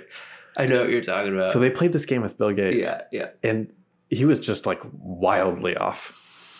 He's like 1927. Like he guessed like laundry detergent cost like $5 or something, like a jug of laundry detergent. And then he got to like something else, and maybe it was minute rice, I don't know. He like guessed that it was $10 and it was like $1.29. Yeah, I mean, no concept at all. There's a cool or a classic video of, I think it was HW, but maybe it was Bush Jr.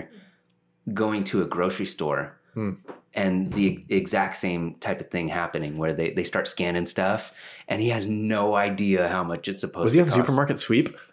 Did he go straight for the turkeys? It might have been that. The spiral hams? The honey baked hams? Yeah. Dude, remember Supermarket Sweep? Yeah, dude. Could not push that cart fast enough. Right. Yeah. I was always worried people were going to get hurt. Oh, I'm sure they did in the outtakes. How many times did they need to reset? Flying around corners, man. How many times did they need to reset the set? Yeah. Because someone wiped out. Mm-hmm. Replacement. Yeah, exactly. Get him up. This guy's going to the hospital. Yeah. People are they've got like 10 backups waiting. They're like, oh, I hope he goes down. This guy took a shopping cart to the groin. He's out for the next 2 weeks. He's done. He's done, man. That was in the high channels too. I did not grow up with cable. I grew up with an older TV. Bunny ears. In bunny ears, yeah. Yeah. That's how I fell in love with Star Trek, because I literally had the option of Star Trek or Days of Our Lives. Because that was what was on at 4 o'clock. Yeah. You know, it was either. Yes, I'm going with Star Trek. Right. Yeah. Like that's the least terrible option. Yeah. And now I've named my company after it. There you go. Comes back around. I went to middle school, and I would come home. I'd ride the bus home, and I'd get home before either of my working parents would get home. Mm-hmm. And I'd go to the kitchen. I would always be hungry. So I'd go to the kitchen and I'd get some sort of like frozen burrito out of the freezer, stick it on a plate, put it in the microwave, and then I'd go turn on Channel 12, UPN. Watch some Star Trek. And that was Star Trek Voyager. Star Trek and burritos. Channel 12 was the channel that came in clearest on my parents' TV too. Oh, so man. It was like a delight watching it, because it was like, oh, this channel's not as grainy as K2 or Coin. It sounds like a story from the 60s. You know what I mean? Totally. Yeah. And Bunny ears. Yeah. I try to explain to my kids who can tap a screen and watch and go anywhere, any 1,000 videos they want. I had to explain them to them the other day about before Netflix was Netflix. streaming, and you had to wait for the DVD. Right. You know, and that was 2005, 2006. And you got one at a time. You got one at a time. Yep. You had to watch it that night so you could ship it back out and hope the next one in the queue would get there. Yeah. And then like you open up the envelope and it's got a big old scratch on the disc, and you're like, well, guess we can't watch anything tonight. Yeah, no, that happened a few times. That was big for me when I lived in Phoenix, and I was spending a lot of time by myself after school and after work. That was like the first time I watched Lord of the Rings and a bunch of others. I'd just hang out, sit on the floor because I didn't have a couch. You know, I had a twin mattress. You couldn't afford a couch. You're too busy paying for Netflix. Exactly. Yeah, dude, it's expensive, right? Yeah, man. I had a single mattress. I don't think I had a box spring. Maybe I did, but that was it, and it was in the living room. I had no other furniture. My dad lived in an apartment just like that too. Yeah, according to my mom. I wasn't around then. That's when she fell in love. Yeah, his apartment was somewhere in East Portland, and he had pinball machines everywhere. Mm-hmm. He collected pinball machines and would refurb pinball machines, like the mechanical, before a circuit board ever made it into anywhere. Yeah. And yeah, my mom said that he had a TV, a microwave, a couch, and a bed. And a toothbrush. And like everything else, real estate wise, inside the apartment was just taken up by a machine on 4 legs. Mm-hmm. That's the cool thing about young love. You don't care about any of that stuff. Yeah. You're like, this person is cool and I want to hang out with them. Right. You don't care. Yeah. My dad co-owned a company called Welding Apparatus, and it was downtown. It's really close to the Voodoo Donuts location downtown. Oh, really? Burnside, yeah. It was near that theater, Paris Theater? Yes. Yeah. So the Oyster Bar is down there. It's like 3rd and what would it be, Ankeny. Okay. Anyways, he owned a company that serviced welding gear. So like you use argon gas to weld a lot. Okay. And so he, would work on tanks for argon, tanks for welding, the actual like welding gun itself, stock the metal. Anyways, I met Bill Walton recently. And you did tell me that story. Yes. Yeah. So when I told my dad that I had met him, he was like, "Oh, Bill Walton stopped into welding or walked by Welding Apparatus when we were outside on a break one day." And he was like, he was so nice. And dude. So I told Bill this story. I must have talked to my dad about this before. I told Bill the story. I was like, yeah, my dad remembers you shooting the breeze with him outside of Welding Apparatus in downtown Portland. And he was like, I was probably with Mo Lucas. Mo's the greatest blazer ever to be. We were hungry. We were going to a restaurant.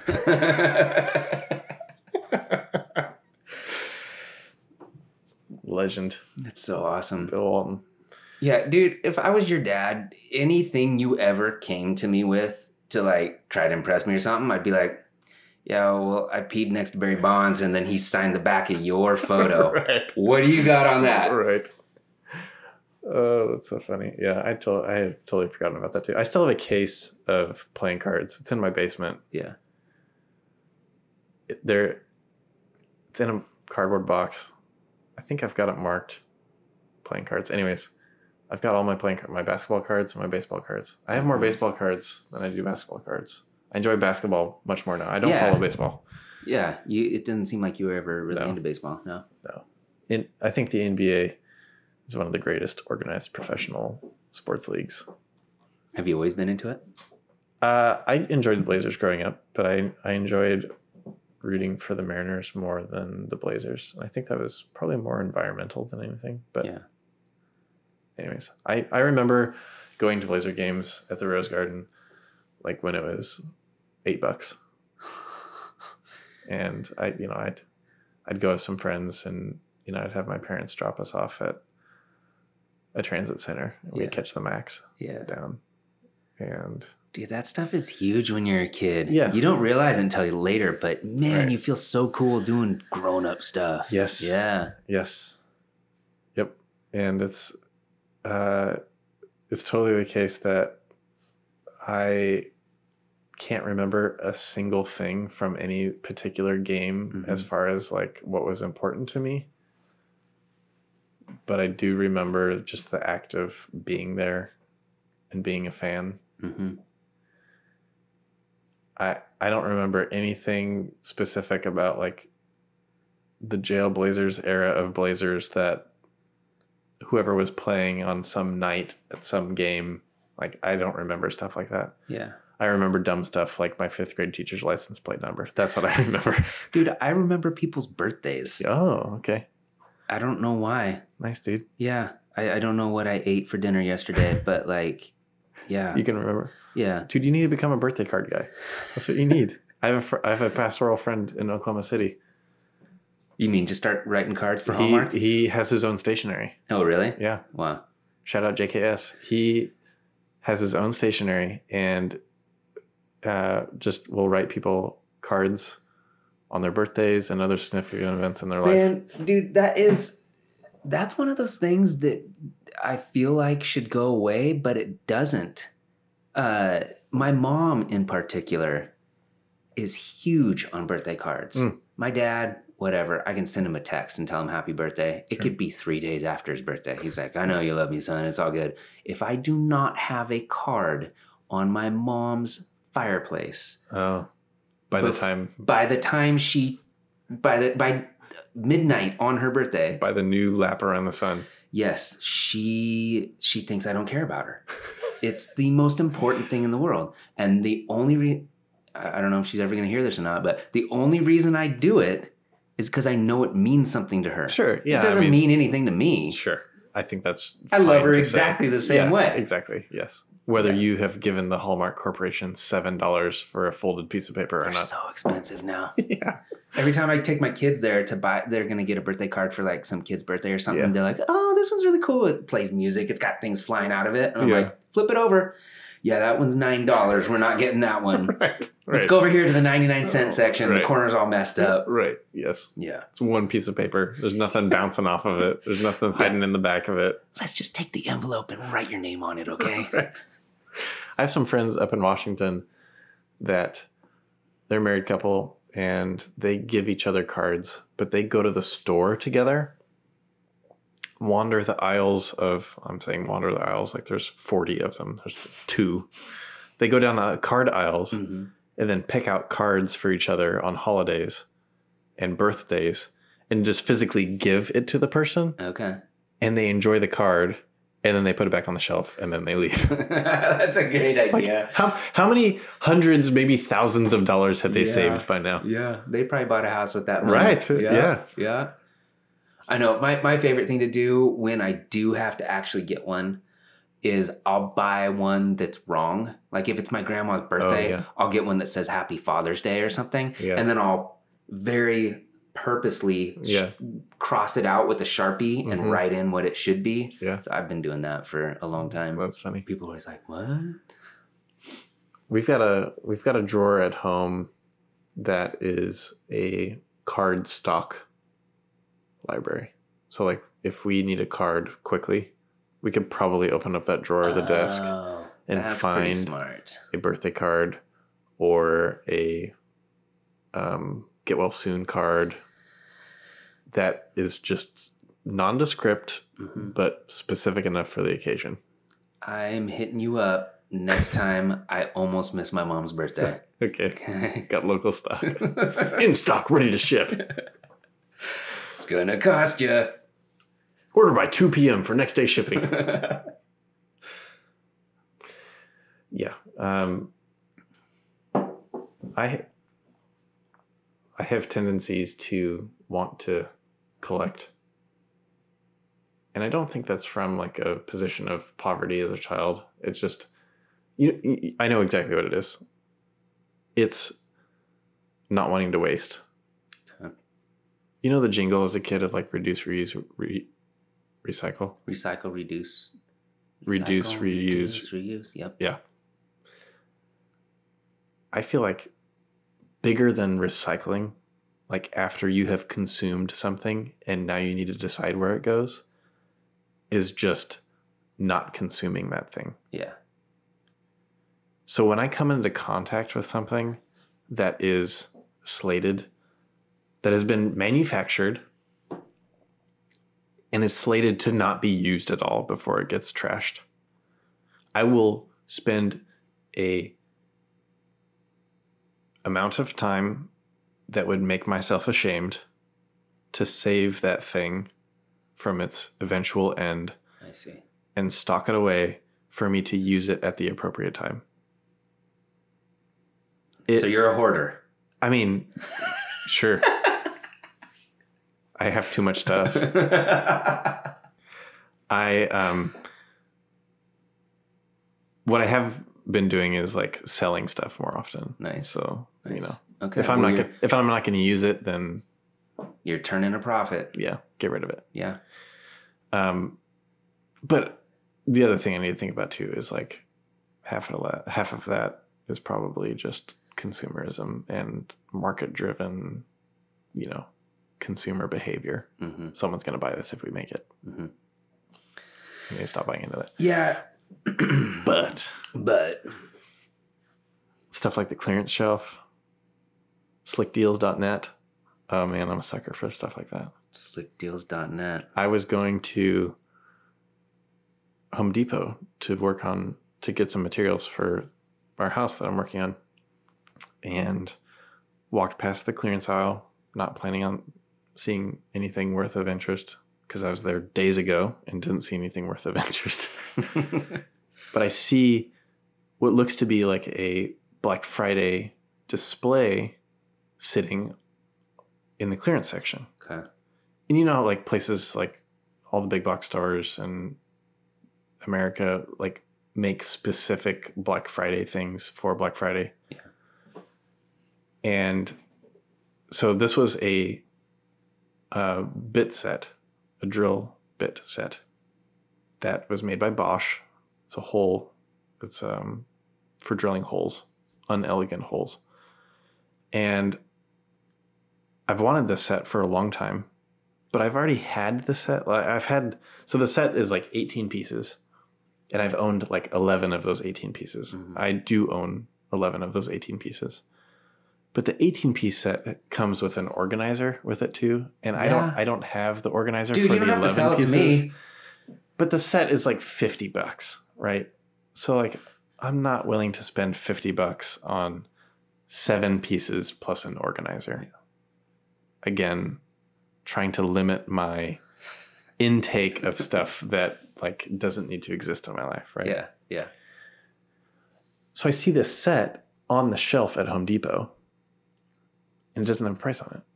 It doesn't have a clearance sticker on it, but it's clearly sitting on the clearance shelf. Yeah. So I'm like, what the heck? I'll grab it, throw it on my stack of stuff, see if the person at the check stand scans it, and if it's a good price, I'll go home with it.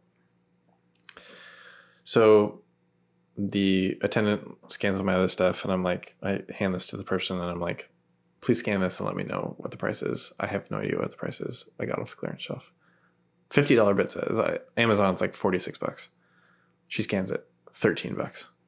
Dude, you have to buy it. I have to. Yeah. I have no other choice. That is the best deal in the history. I'm not gonna like Black Friday will not offer me this. I know, right? Somebody hid it. It was Black Friday, and they hid it behind something else, right. And they're like, "I'm coming back for this in 6 months." It is interesting. Like, you know, it's the beginning of March, and I am familiar enough with Black Friday deals at Home Depot to know that this package was packaged for Black Friday. That's great. You've got like an index card in your brain yes. of tool sets that yeah. Whatever the price guessing game, I'm referencing Price is Right again. Mm-hmm. But you know that one game where you have to guess what stuff costs. Mm-hmm. I feel like I'd be pretty good at that because I have a pretty good sense of what stuff like consumer grade regular old stuff costs. Sure. A lot of that is just because I've become a boring old adult. They should do a Home Depot version of Price is Right. There you go. You would kill it. Drew Carney. Figure it out. I know you're listening. If you get him to do it, I'm there, dude. Dude, you know that he's looking up Maxwell's kitchen. Dude, did I tell you that when I interned at KPTV, I went out in the field with him? Really? Oh, yeah. I didn't tell you this? No. Yeah, in 2005 when I came back from school and I had to intern somewhere, and it was like the last 3 days or something before, and if I didn't find an internship, I was going to fail the entire program. Yes. Yeah, I did listen to this on the previous podcast. Did I already talk about it? You talked about, yes, you got this at the very last few days. That part. Yes, yeah. But yes, with Drew Carney. But with Drew Carney, yes. Yes, he, back then, he was just a young pup going out in the van, with Daryl. With Daryl? The camera guy Daryl. Also works at Moto Center. Yes. Plays your games. Yes. Shout out Daryl. And he was just working like a swing, 2 to 10. Yeah. And a couple nights towards the end of my internship, they're like, hey, they really didn't have anything for me to do. Commercials, right? That's what you're doing? Commercial production department. Right. Yeah. And so they sent me out with them. I forget what it's called. Live TV now, something like that. You know, very dramatic. Yes. And they sent me out with him, and I basically rode around the back seat for 6 hours. Didn't say much. They didn't really say much to me. And now I see him every other weekend. And every time I see him, I just want to be like, hey, man, do you know we hung out in 2005? But I'd never say anything to him. That's funny. Yeah. He's a cool guy, though. He's made a nice little niche for himself, you know? I said earlier in this podcast how Channel 12 was the most clear channel I received on my parents' TV. So I grew an affinity for Pete Ferryman and all the other Good Day Oregon people because that is literally the only channel that I could stand watching because it was clear. So I had a woman at the church that I grew up going to that worked in the front office of KPTV. Okay. And somehow she found out that I was a loyal young watcher of the show. And so Andy and Pete and maybe Drew, I don't remember, gave me an autographed 4x6 portrait. Nice. Yeah. Still got those somewhere. I'm a hoarder. Put it in somebody's birthday card one of these days. That's right. Yeah. Yeah. Yeah, I got it. In the stash. Great. That's great. I want to see this drawer that has the cards in it. It's one of those drawers that you can't get open because it's packed with too much stuff. Mm-hmm. Most of it is not mine. It's in my wife's writing desk drawer. She's also said, to her credit, that she needs to get rid of this. It's definitely in a place that you can ignore. So you both hang on to things longer than you should? No, it's packed with stuff from college. Okay. So stuff like that. Yeah. As you go through life and you're like, I'm not graduating from this organizational thing. Yeah. This Sterilite tote that I traveled my life around in for 10 years into this real adult thing. Yeah. No, I've got a couple downstairs that I'm sure there's a ton of stuff in there that it was sentimental at one point, and young me was like, old me's gonna love this. And now I'm like, who cares, man? Yeah. Right. Yeah. It's probably more interesting for my kids to look through it someday. Yeah, exactly. Yeah. Exactly. Yeah. Moving, especially across multiple hours long of a trip, really puts into perspective what you need to keep in life and not. That's why I didn't keep anything for the first 6 or 7 years after I moved out of my parents' house, because I would move every 6 months, and renting a U-Haul is expensive. Yes, and so that's part of the reason I never had furniture. I didn't want to buy it because I didn't want to move it. Yeah, and yeah. Totally. When I worked at the church, I worked with young students a lot, and I would tell them all the time, if you're moving somewhere, out of the area, just sell everything that's not important to you, because it's way easier showing up in your Honda hatch than it is with your junk that you're just going to get rid of in 2 years anyways. Exactly. Yeah, I'm not in those times anymore. Nope. Now you're just getting car parts, whatever. The BMW that you were referencing earlier in the podcast that I've been not working on for years. Is dude, that's the point. You can never finish it. Don't like it will ruin your life. Don't ever finish it. It's getting the boot. It's getting out of there. You're getting rid of it? Yeah, I got to get rid of it. Anyone wants to buy a 91 BMW 318IS with a M52 engine swap, get rag 240 transmission, 2.5 inch Super Street replica headers into a vibrant resonator. Does it run? It starts. Yeah. Why are you getting rid of it? It's complicated.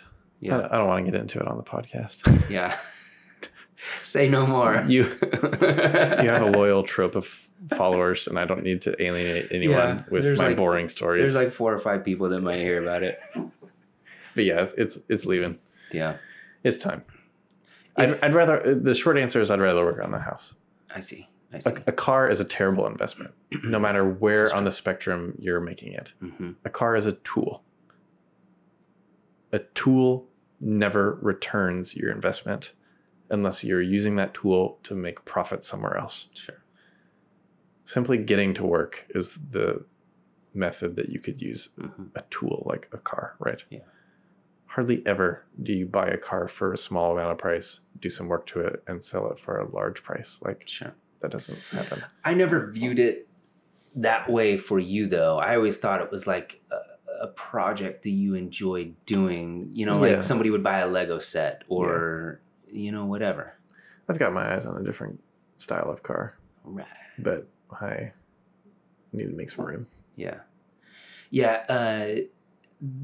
I mean, there's a lot of reasons getting divorced sucks and moving out of the house that you owned sucks. But one of the biggest ones is I don't have, and this sounds like old manish and stupid, but I don't have a yard to mow. Sure. I don't have a siding to paint. Yeah. I don't have a garage to clean. Like, I miss that stuff so much. I didn't realize how much I would enjoy it until we bought a house in 2012. Right. And now living here, I don't do anything around here because there's no reason to. Right. I don't own it. I don't care. Right.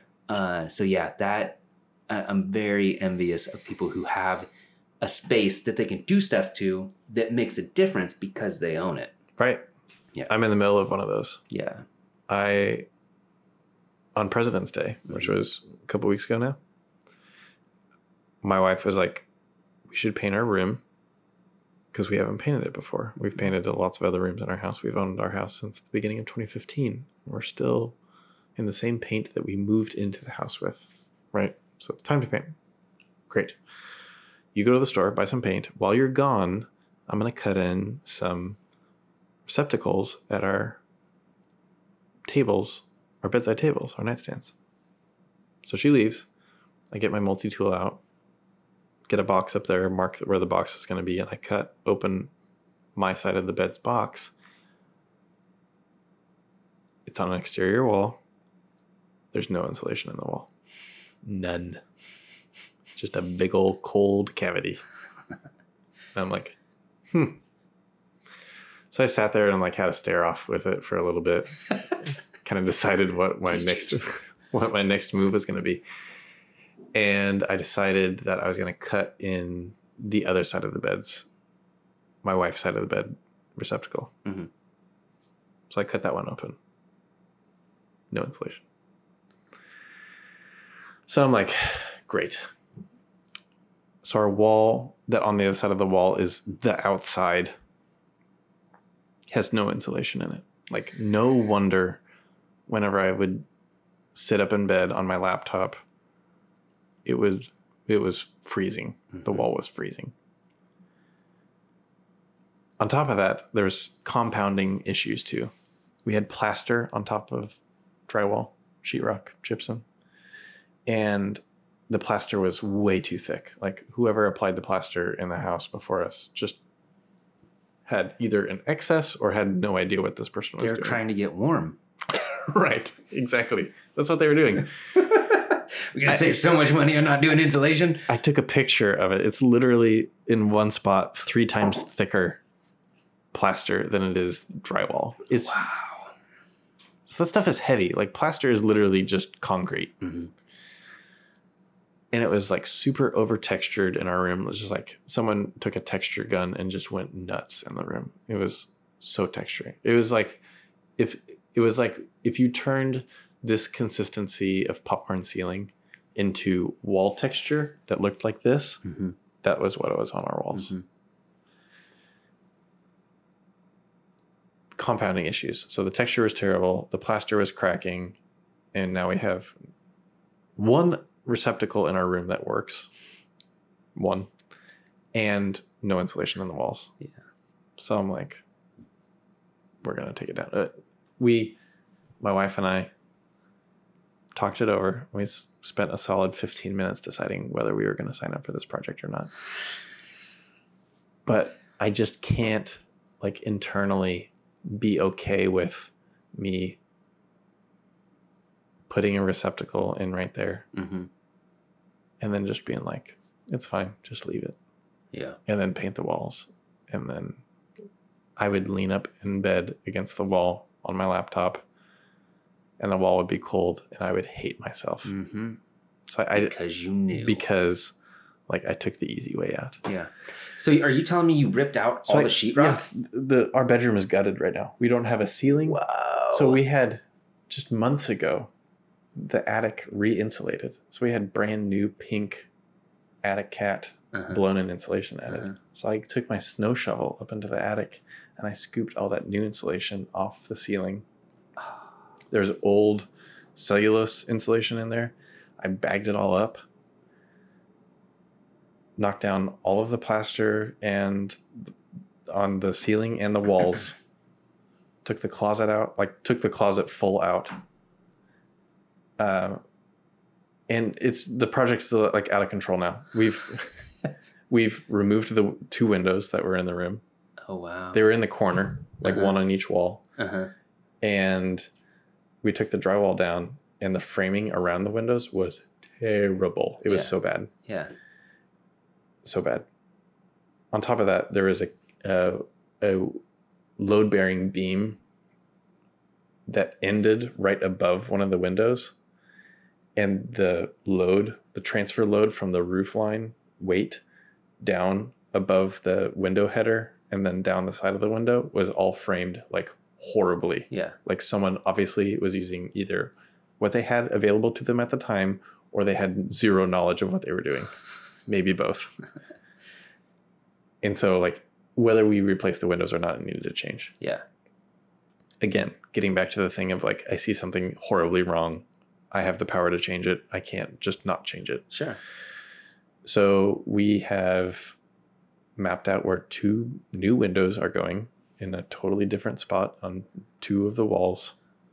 And I have framed up the old windows, closed them up, and I'm re-siding where those windows were and am reframing the walls of where the 2 new windows are going. All because of a stupid painting project. Yeah. So anyways, but there's so many things that we're doing at the same time. It's like recessed can lighting.